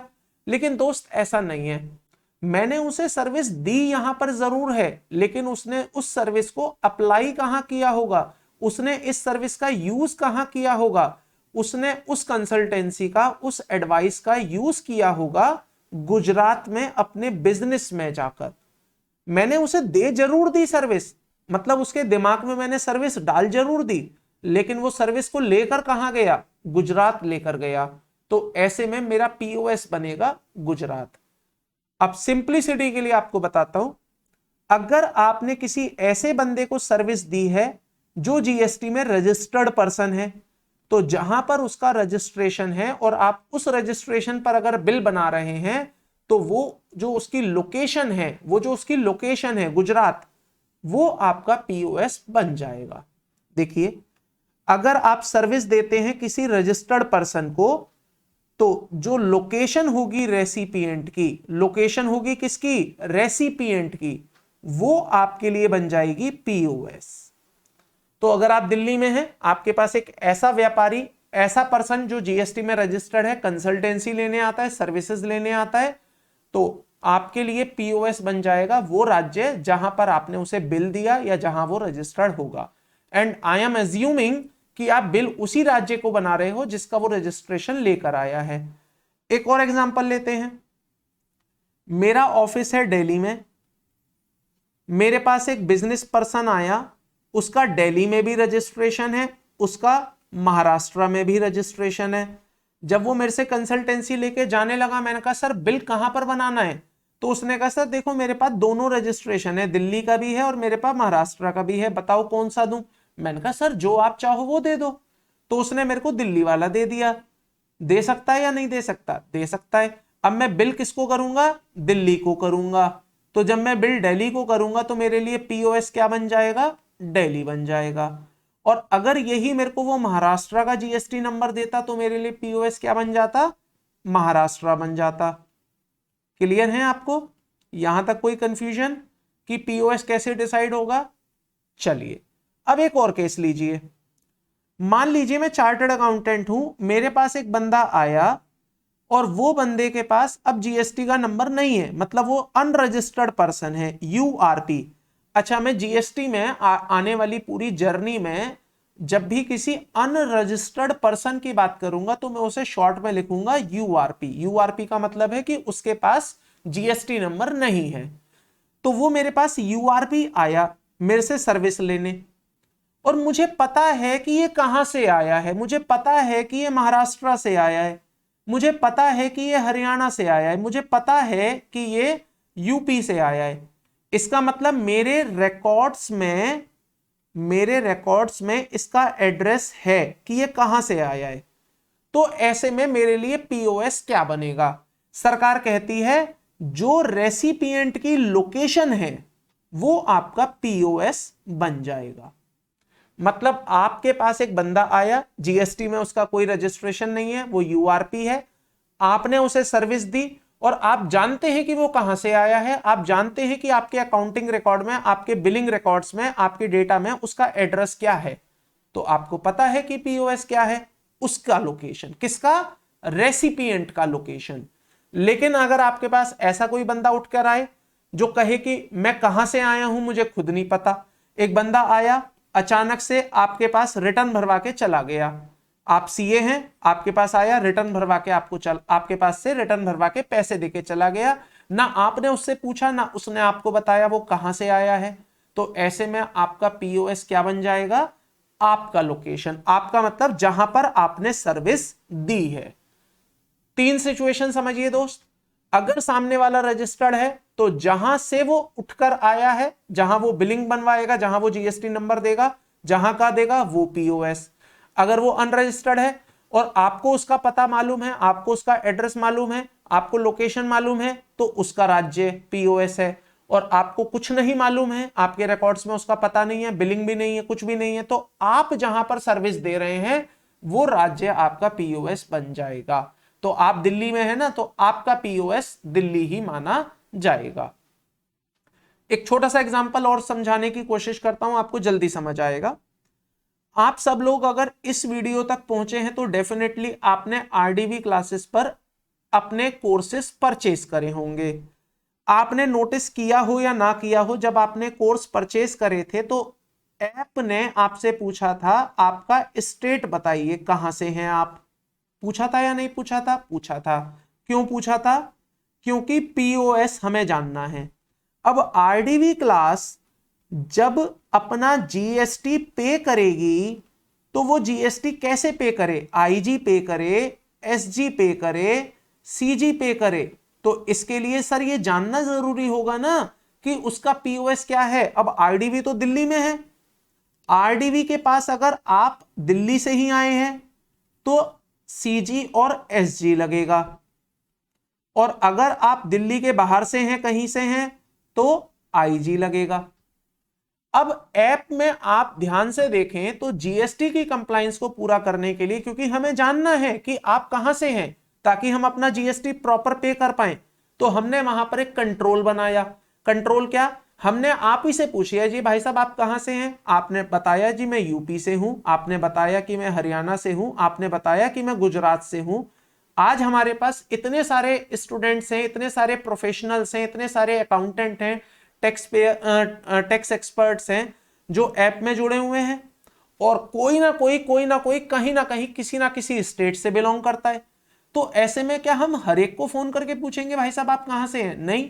तो हमने ऐप में ही ये कंट्रोल बना दिया कि जब आप कोर्स परचेज करेंगे तो वहीं पर आप बता देंगे आप कौन से राज्य से बिलोंग करते हैं, ताकि हम उसी अकॉर्डिंग अपना आईजीएसटी पे कर पाए, और आईजीएसटी पे करते में सरकार को बता पाए कि सरकार ये वाला जीएसटी यूपी को दे देना, ये वाला आईजीएसटी हरियाणा को दे देना, ये वाला आईजीएसटी गुजरात को दे देना। एंड आज हमारे ऐप में लगभग शायद ही 1 या 2 ऐसे स्टेट होंगे जहां से हमारा कोई सेल ना आता हो। लगभग मैं कह सकता हूं मोर देन 32 स्टेट्स में इंक्लूडिंग यूटी हमारे कोर्सेज बिकते हैं, और हम उनका आईजीएसटी प्रॉपरली सेग्रीगेट करते हैं। हालांकि आरडीवी क्लासेस ने आपसे जीएसटी चार्ज नहीं किया है, क्योंकि आरडीवी क्लास अभी जीएसटी में रजिस्टर्ड नहीं है। The soon they will registered their self in GST, और उसके बाद जितने भी स्टूडेंट्स कोई परचेजेस करेंगे, जितने भी प्रोफेशनल या वर्किंग लोग परचेजेस करेंगे कोर्सेज की, तो वहां जीएसटी का सेग्रीगेशन भी होगा, और वो जीएसटी प्रॉपरली आईजीएसटी कैटेगरी में पे करवा दिया जाएगा अगर वो दिल्ली के बाहर का परचेज होगा तो। अब यहां पर एक सवाल आप पूछेंगे, सर अगर मान लीजिए मैं हूं तो हरियाणा से लेकिन मैं गलती से यूपी सेलेक्ट कर जाऊं तो क्या होगा, तो क्या आपको पता चल जाएगा? नहीं दोस्त, हमें नहीं पता चल पाएगा, क्योंकि हम एक एक को चेक थोड़ी करने बैठेंगे कि आपका एड्रेस कहां का है और आपने पीओएस कहां का उठाया। हम रिलाय कर लेंगे कि जो आपने हमें बताया वही सच है, और ऐसे में आपका टैक्स पे हो जाएगा यूपी वाली सरकार को, जो कि जाना चाहिए था हरियाणा वाली सरकार को। लेकिन इसके लिए कौन जिम्मेदार होगा? इसके लिए जिम्मेदार आरडीवी क्लासेस नहीं होगी, इसके लिए जिम्मेदार वो बंदा होगा। मतलब सरकार कल को आपसे पूछेगी कि आपने हरियाणा में क्यों नहीं जमा कराया टैक्स, आपने यूपी को क्यों दे दिया, तो आप बोलेंगे सर मेरी गलती नहीं है, मेरे पास तो जो रेसिपिएंट आया था मैंने उससे पूछा कहां से आया है, उसने बोला जी मैं तो यूपी से आया हूं, तो हमने यूपी पीओएस ले लिया। अगर वो मुझे सच बोलता हरियाणा तो मैं हरियाणा पीओएस ले लेता।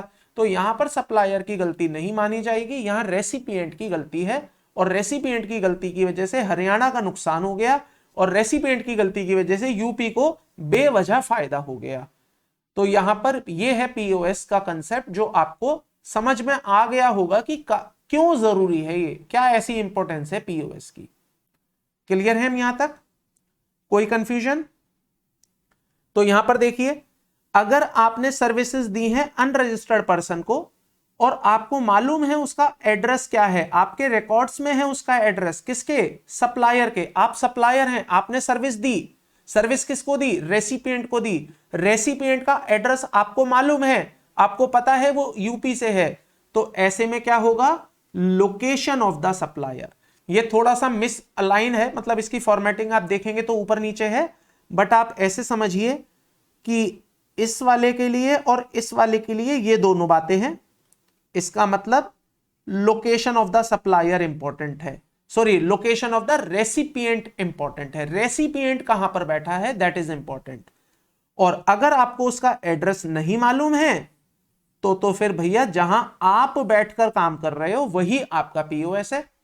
एग्जाम्पल के लिए समझते हैं, आप चार्टर्ड अकाउंटेंट हैं, आपका सीए ऑफिस है, आप दिल्ली में बैठे हैं, ये आप दिल्ली में बैठ के आईटीआर भर रहे हैं, एक कस्टमर आपके पास आया, एक क्लाइंट आपके पास आया, कहां से आया? नोएडा से आया, रजिस्टर्ड है, इसका मतलब उसका यूपी में रजिस्ट्रेशन हो रखा है, जीएसटी नंबर उसके पास है, तो जब वो आपसे रिटर्न भरवाने आएगा तो जीएसटी नंबर लेकर आएगा, आप उसे सर्विस देंगे, वो दिल्ली में आके अगर रिटर्न भरवाता है भले ही, तो आपका पीओएस क्या बन जाएगा?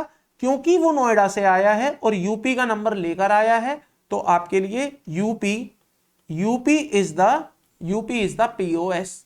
क्या आपने लोकेशन के आधार पर उठाया है? नहीं सर, हमने ये उसके रजिस्ट्रेशन के आधार पर उठाया है।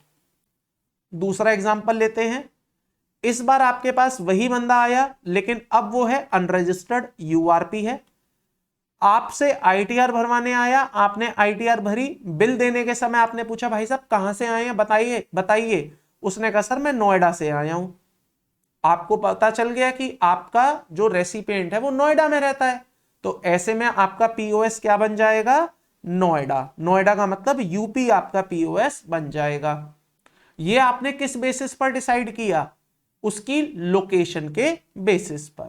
जबकि पीछे वाले केसेस में आपने किस बेसिस पर डिसाइड किया था? उसके जीएसटी के बेसिस पर। क्लियर हो गया है आपको कि पीओएस कैसे डिसाइड करना है इन केस ऑफ सर्विस? आइए आगे की बात करते हैं। अब जो मैं आपसे सर्विसेज की बात करूंगा दोस्त, वो हैं आपके स्पेशल प्रोविजन। तो जो मैंने अब तक आपको पढ़ाया सर्विसेज के केस में वो था आपका जनरल प्रोविजन।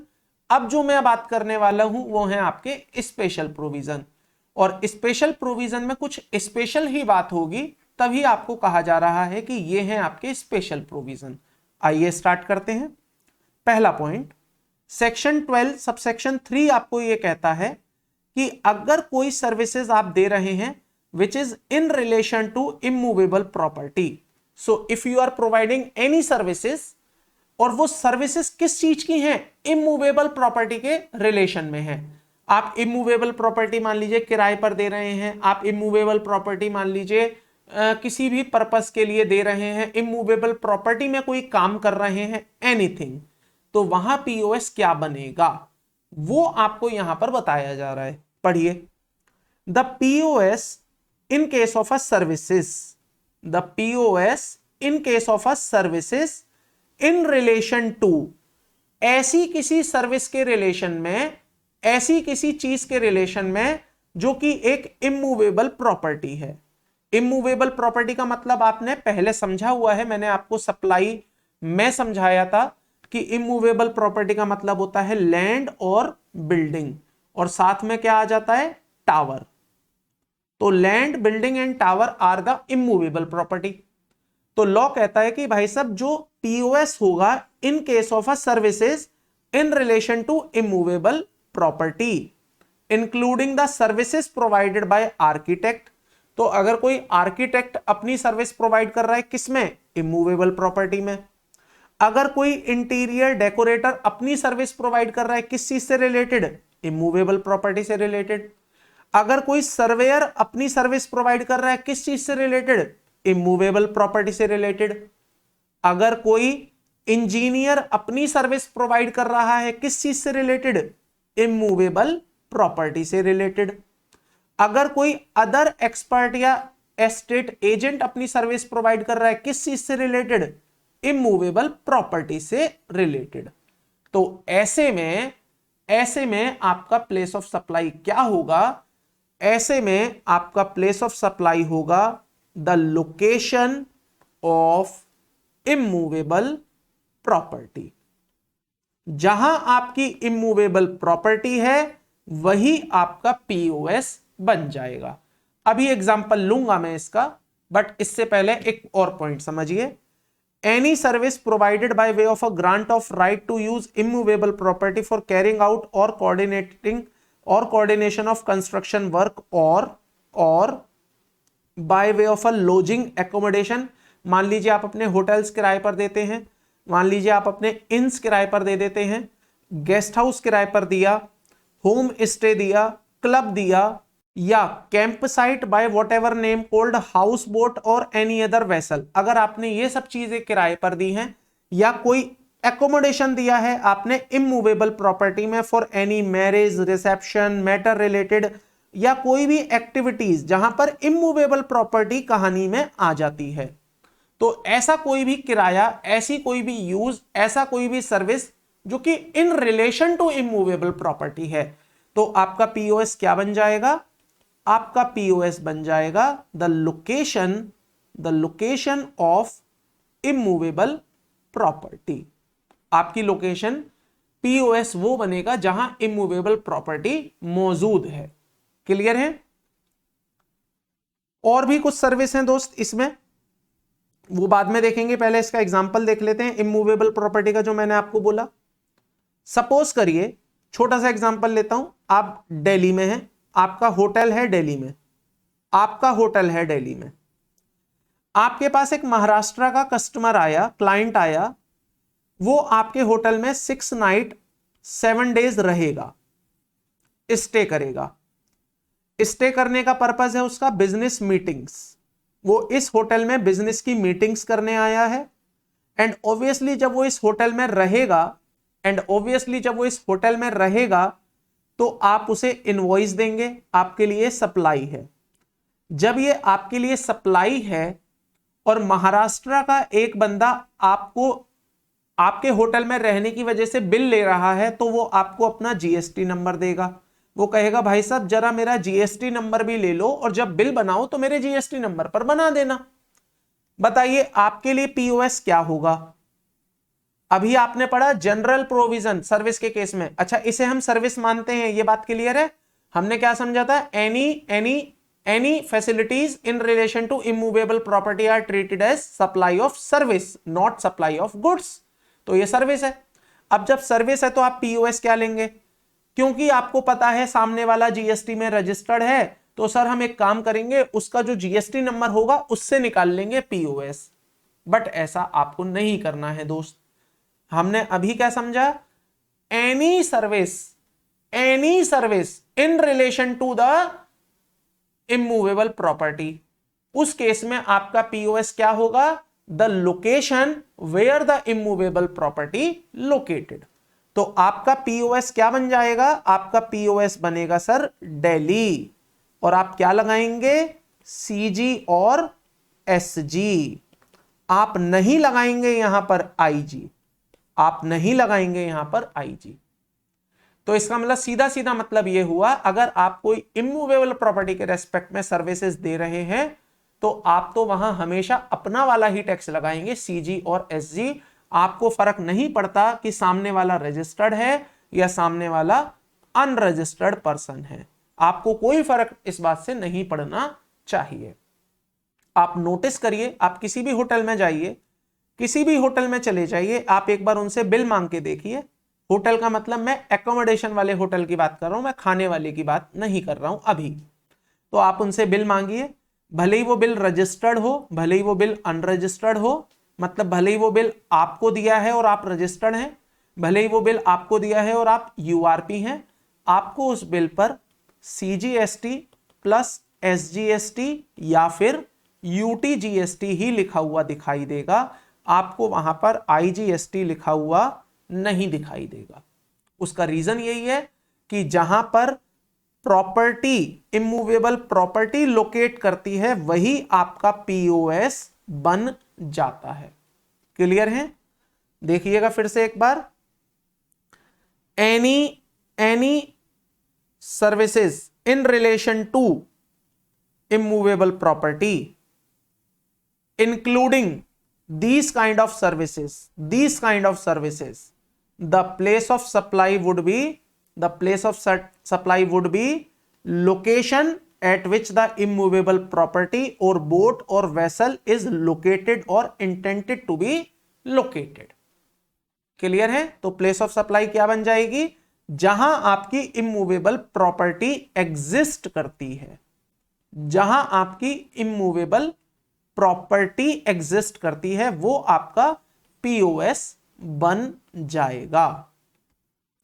यहां से जुड़ा हुआ एक सवाल और लूंगा, लेकिन उसका आंसर आपको बहुत ज्यादा डिटेल में समझाऊंगा जब हम बात आईटीसी की करेंगे।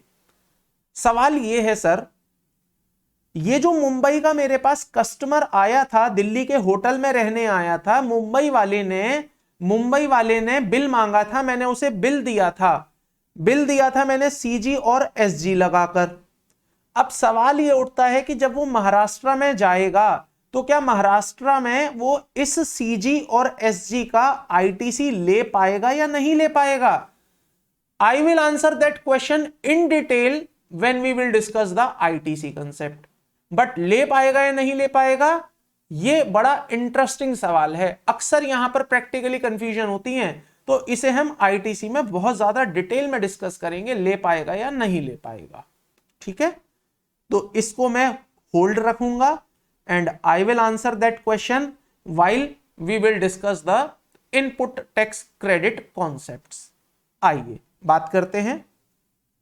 यहां पर अगर मैं कंक्लूड करूं तो any services of architect, surveyor, construction, any lodging service, accommodation service, hotel, houseboat, any function like religious or social, anything, or any ancillary services, all are POS where the location of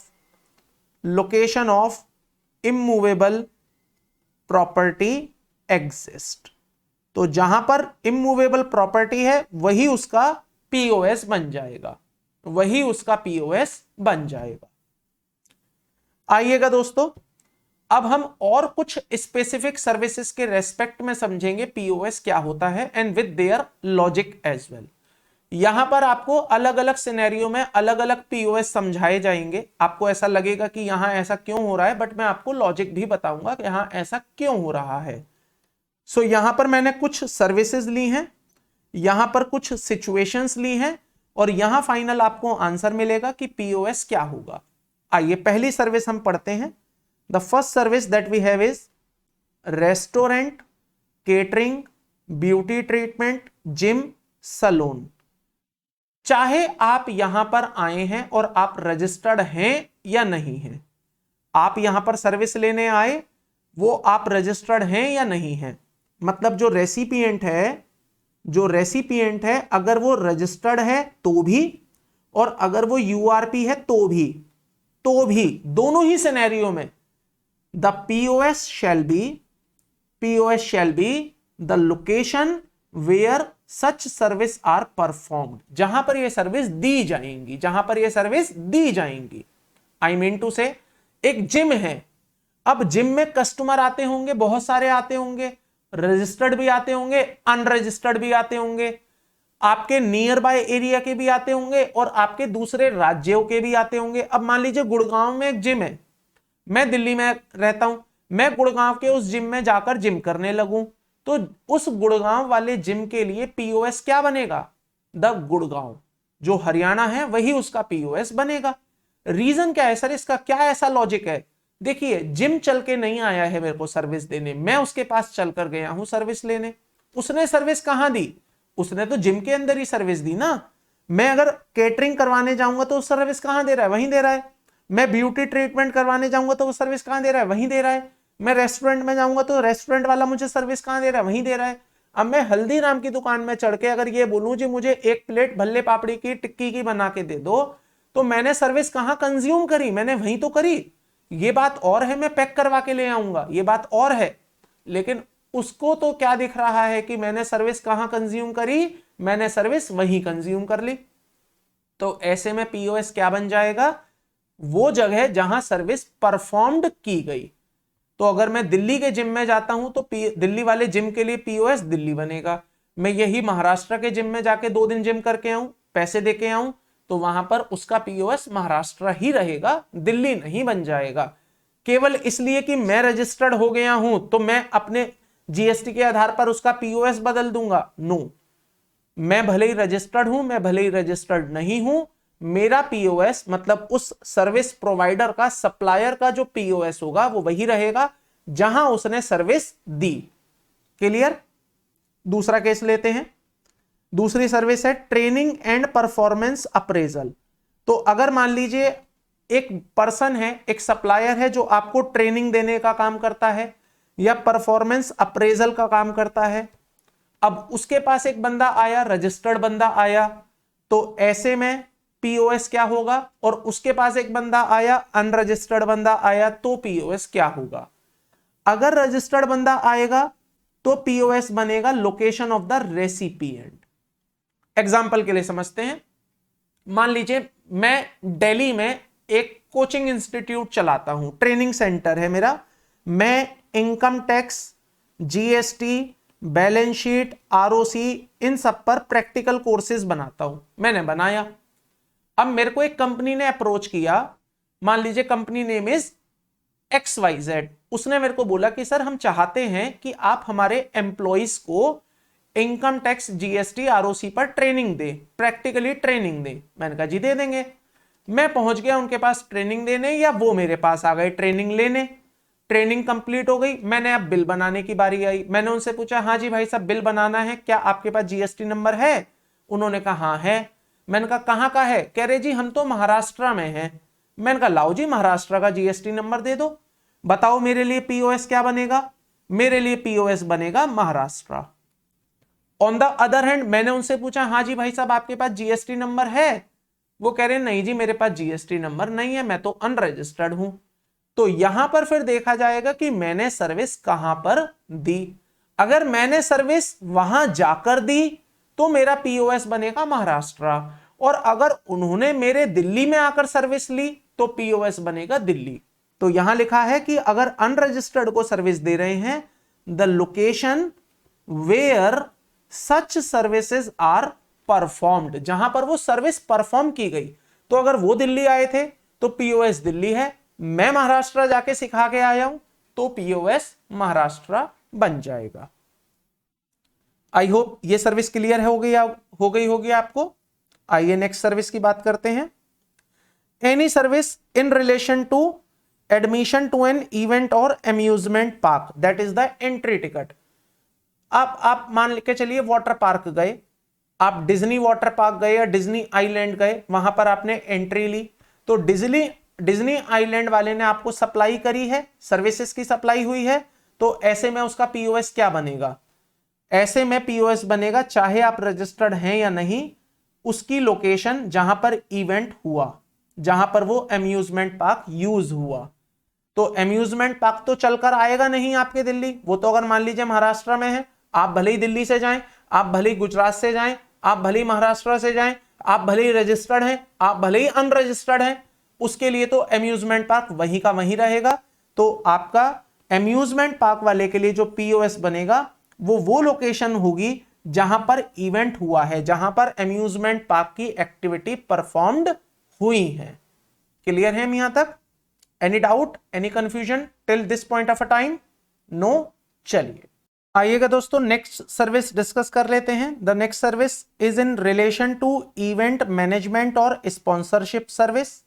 तो अगर मान लीजिए कोई supplier है, वो आपको event management की service देता है, स्पॉन्सरशिप की सर्विस देता है। इवेंट मैनेजमेंट का मतलब है आप उसके पास गए, आपने बोला भाई हमारा ये एक इवेंट होना है, आप प्लीज इसको मैनेज करिए। तो दिस काइंड ऑफ सर्विसेज में देखा जाएगा कि अगर ये सर्विसेज रेसिपिएंट को दी जा रही है और रेसिपिएंट रजिस्टर्ड है जीएसटी में, तो जो रेसिपिएंट की लोकेशन होगी, मतलब रेसिपिएंट का जहां का जीएसटी नंबर होगा, वो राज्य, वो स्टेट मेरे लिए पीओएस बन जाएगा। और अगर मेरा रेसिपिएंट रजिस्टर्ड नहीं है, मान लीजिए मेरा रेसिपिएंट अनरजिस्टर्ड वाला मेरे पास आता है, कहता है जी मेरा इवेंट मैनेज करना है आपको, मैंने उसे बिल दिया, तो जब मैं बिल दूंगा तो जीएसटी लगाऊंगा। अब जीएसटी जब लगाऊंगा तो कौन सा लगाऊं, आईजी लगाऊं, एसजी लगाऊं, सीजी लगाऊं, क्या लगाऊं? तो इसके लिए मुझे जानना है पीओएस। अब पीओएस जानने के लिए मैं देखूंगा कि अगर मेरा रेसिपिएंट अनरजिस्टर्ड है तो वो लोकेशन जहां पर वो इवेंट किया गया है, अगर वो इवेंट उस राज्य में किया गया है जहां मैं हूं, तो मेरा सेम राज्य मेरा पीओएस बन जाएगा। अगर वो इवेंट उस राज्य में किया गया है जहां मेरा रेसिपिएंट है, तो उसका वाला राज्य मेरा पीओएस बन जाएगा। और अगर वो किसी दूसरे ही राज्य में किया गया है तो वो राज्य मेरा पीओएस बन जाएगा। If the location is outside India तो पीओएस रेसिपिएंट वाला आप ले लेंगे। क्लियर? नेक्स्ट सर्विस देखिएगा, इंश्योरेंस सर्विस। तो इंश्योरेंस सर्विस के केस में अगर वो रजिस्टर्ड पर्सन को दी जाती है तो जो रेसिपिएंट की लोकेशन है वो आपका बन जाएगी पीओएस। और अगर इंश्योरेंस सर्विस किसी अनरजिस्टर्ड पर्सन को दी जाती है तो वहां पर रेसिपिएंट का अगर एड्रेस आपके रिकॉर्ड में है तो वो एड्रेस आपका पीओएस बन जाएगा। और जनरली दोस्तों इंश्योरेंस के केस में आपके पास या तो रजिस्ट्रेशन नंबर होता है जो पर्सन आपसे सर्विस ले रहा है, और अगर नहीं होता है तो उसका एड्रेस तो आपके पास होता ही होता है। और जब एड्रेस होता है तो अकॉर्डिंगली आपका पीओएस बन जाता है। सपोज करिए आप मैक्स लाइफ के पास इंश्योरेंस लेने गए, आप एचडीएफसी के पास इंश्योरेंस लेने गए, तो जब वो आपका इंश्योरेंस करेंगे तो क्या आपका एड्रेस जाने बिना इंश्योरेंस कर देंगे? नहीं करेंगे। सबसे पहले वो आपसे आपका केवाईसी मांगेंगे, और केवाईसी मांगते ही उन्हें एड्रेस मिल जाएगा। और जब एड्रेस मिल जाएगा तो ऐसे में वो आपके एड्रेस के बेसिस पर अपना पीओएस डिसाइड कर लेंगे। अगर आपने उन्हें जीएसटी नंबर दे दिया है तो अच्छी बात है, फिर तो वो जीएसटी के बेसिस पर कर लेंगे। बट आपने जीएसटी नहीं दिया तो वो आपके केवाईसी वाले एड्रेस के आधार पर अपना पीओएस डिसाइड कर जाएंगे। तो यहां पर अगर इंश्योरेंस सर्विसेज दी जा रही हैं रजिस्टर्ड पर्सन को तो लोकेशन ऑफ द रेसिपिएंट, और अगर अनरजिस्टर्ड को दे रहे हैं तो उसका जो एड्रेस होगा उसके रिकॉर्ड के हिसाब से हम पीओएस बना देंगे। नेक्स्ट सर्विस देखिएगा दोस्तों, next service that we have is banking services including stock broking whether और not to a registered person. तो अगर आपने बैंकिंग सर्विसेज दी हैं, चाहे आपने रजिस्टर्ड पर्सन को दी चाहे आपने अनरजिस्टर्ड पर्सन को दी, अगर आपको उसका एड्रेस पता है, मतलब एड्रेस आपके रिकॉर्ड में है, तो जो रेसिपिएंट की लोकेशन है, मतलब रेसिपिएंट का जो एड्रेस है उसके आधार पर आप उसका पीओएस बना दोगे। और अगर आपको एड्रेस नहीं पता है तो जो सप्लायर की लोकेशन है वो उसका पीओएस बन जाएगा। एग्जांपल लेते हैं, आप बैंक में बहुत सारी सर्विसेज लेते हैं, बैंक से बहुत सारी सर्विस लेते हैं। अब बैंक ने आपको सर्विस दी और बैंक को मालूम है कि आपका एड्रेस क्या है, बैंक के रिकॉर्ड में है आपका एड्रेस, तो वहां पर क्या होगा पीओएस? आपकी लोकेशन। मान लीजिए आपका बैंक है महाराष्ट्र में और आप हैं दिल्ली से, भले ही आप रजिस्टर्ड हैं या आप अनरजिस्टर्ड हैं, कोई फर्क नहीं पड़ता। बैंक ने आपको सर्विस दी, सप्लाई हो गई, सप्लाई के केस में बैंक आपसे जीएसटी लेगा और जीएसटी का पीओएस क्या बन जाएगा? आपकी लोकेशन, मतलब उसका पीओएस बनेगा दिल्ली। लेकिन अगर बैंक को आपका एड्रेस ही नहीं मालूम है तो क्या होगा? सर अगर बैंक को मेरा एड्रेस नहीं मालूम है तो लोकेशन हो जाएगी सप्लायर की लोकेशन। इसका मतलब बैंक का जो लोकेशन है महाराष्ट्र, वही मेरा पीओएस कहलाएगा, वही बैंक का पीओएस कहलाएगा। अब आप पूछेंगे सर ऐसा कैसे हो सकता है कि बैंक मुझे कोई सर्विस दे और बैंक को ना पता हो कि मैं कहां का हूं? सर बैंक में तो मेरा खाता है, खाता है तो मेरा केवाईसी भी होगा, केवाईसी होगा तो क्या बैंक को मेरी लोकेशन नहीं पता होगी? जरूरी नहीं है कि उसे पता हो। आइए कुछ एग्जाम्पल से समझते हैं। मेरा बैंक में एक अकाउंट है, मैं बैंक गया, मैंने कहा बैंक बैंक बैंक मुझे लॉकर चाहिए, बैंक ने मुझे लॉकर दे दिया। बैंक ने जब मुझे लॉकर दिया तो लॉकर के पैसे मांगेगा, बिल्कुल मांगेगा। क्या ये बैंक के लिए सप्लाई है? बिल्कुल है। सप्लाई है तो जीएसटी है? बिल्कुल है। जीएसटी है तो कौन सा? CG, SG, IG. तो इसके लिए हमें देखना है पीओएस क्या है। अब पीओएस देखने के लिए क्या देखा जाएगा कि जो अकाउंट होल्डर आपसे लॉकर मांग रहा है वो कहां पर है। सर वो है दिल्ली में।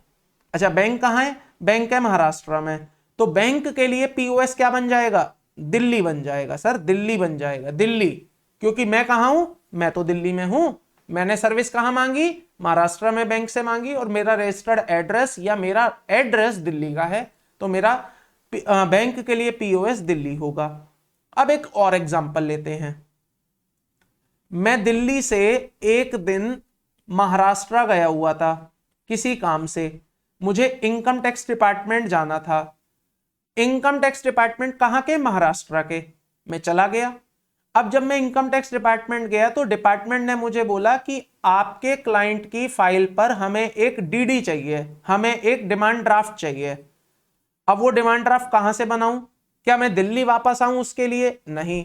मैंने इनकम टैक्स डिपार्टमेंट से पूछा जी ये डिमांड ड्राफ्ट कहां बनेगा? उसने कहा देखो जी हमारे डिपार्टमेंट के बाहर ही एक बैंक है HDFC, आप वहां चले जाओ और वहां से आप डीडी बनवा लो। मैं पहुंच गया उस बैंक में। बताइए क्या बैंक वाले को मेरा एड्रेस मालूम है? नहीं मालूम। क्या मैं रजिस्टर्ड हूं? नहीं हूं। मैं डीडी बनवाऊंगा बैंक से? बनवाऊंगा।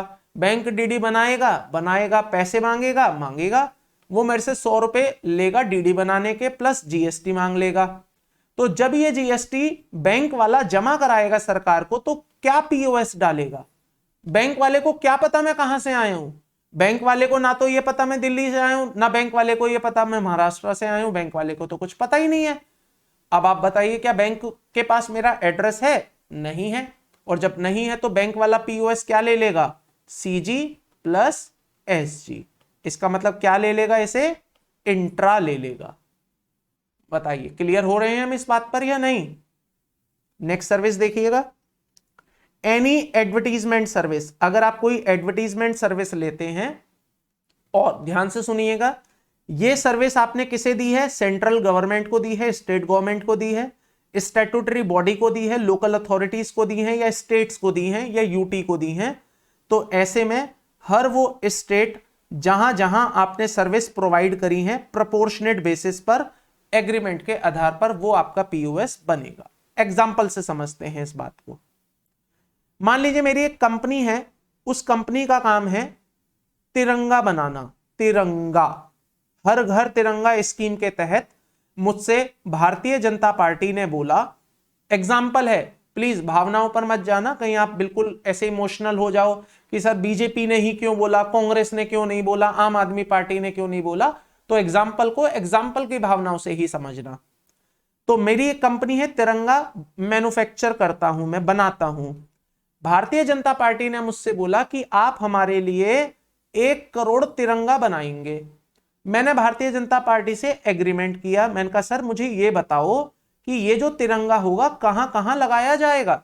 चलिए मैं आपकी आसानी के लिए, ताकि आपकी भावनाओं को आहत ना हो, मैं इस भारतीय जनता पार्टी को चेंज कर देता हूं और मैं इसको बोलता हूं मोदी जी ने मुझे बोला।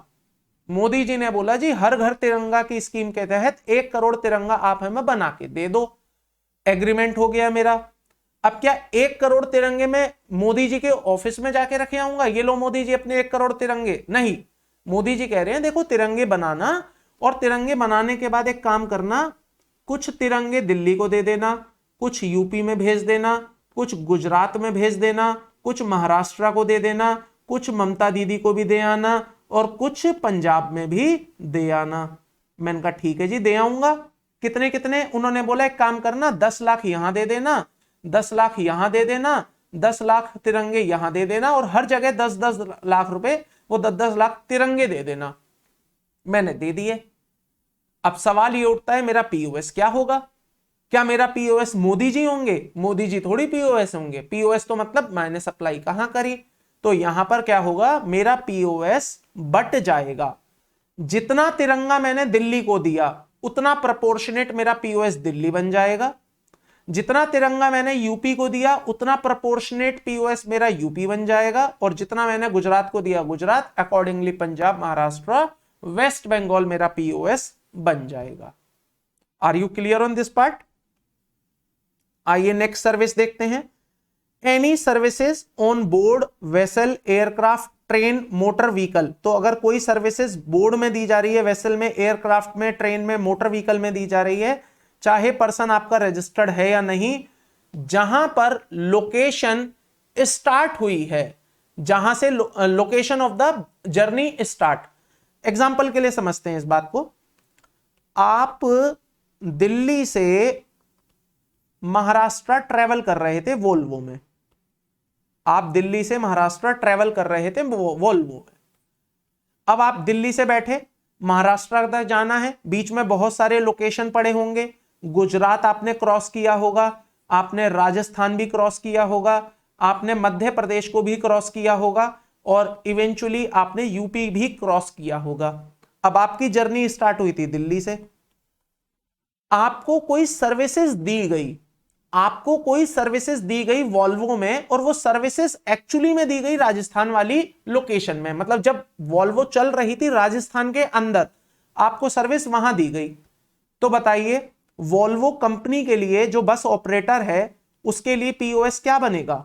जहां उसने सर्विस दी या जहां आपने ली? नहीं, पीओएस बनेगा सर जहां से ये सर्विस स्टार्ट हुई। आपकी जर्नी कहां स्टार्ट हुई? आपकी तो जर्नी सर दिल्ली में स्टार्ट हो गई थी, तो ऐसे में आपका पीओएस क्या बन जाएगा? दिल्ली बन जाएगा। देखिएगा, location where the journey of the conveyance begin. तो जहां आपकी जर्नी स्टार्ट हुई है, बिगिन का मतलब स्टार्ट हुई है, वहां से आपका पीओएस डिसाइड हो जाएगा। आइए कुछ और सर्विस देख लेते हैं इसी के रेस्पेक्ट में। So any transportation of goods, अगर ट्रांसपोर्टेशन ऑफ गुड्स की सर्विस आप ले रहे हैं, किसी रजिस्टर्ड पर्सन को दी, तो जो रजिस्टर्ड पर्सन की लोकेशन है वो बन जाएगी, और अगर किसी अनरजिस्टर्ड को दी तो जहां से ट्रांसपोर्टर को आपने हैंडओवर कर दिया। आपको माल दिल्ली से आगरा भेजना था, आपने ट्रांसपोर्टर को बोला माल पकड़ दिल्ली में आगरा भेज दियो, आपका पीओएस क्या बनेगा? Delhi. The location where goods are handed over to the transporter, मतलब ट्रांसपोर्टर को हैंड ओवर किस दिन कहां पर मिल गया? वो दिल्ली में मिला, तो पीओएस दिल्ली बनेगा। यहां पर कस्टमर नहीं है, कहीं आप इसे गलत समझ लें कि जहां कस्टमर को हैंड ओवर मिलेगा। नहीं नहीं दोस्त, यहां है जहां ट्रांसपोर्टर को हैंड ओवर मिलेगा, वो लोकेशन पीओएस बन जाएगी।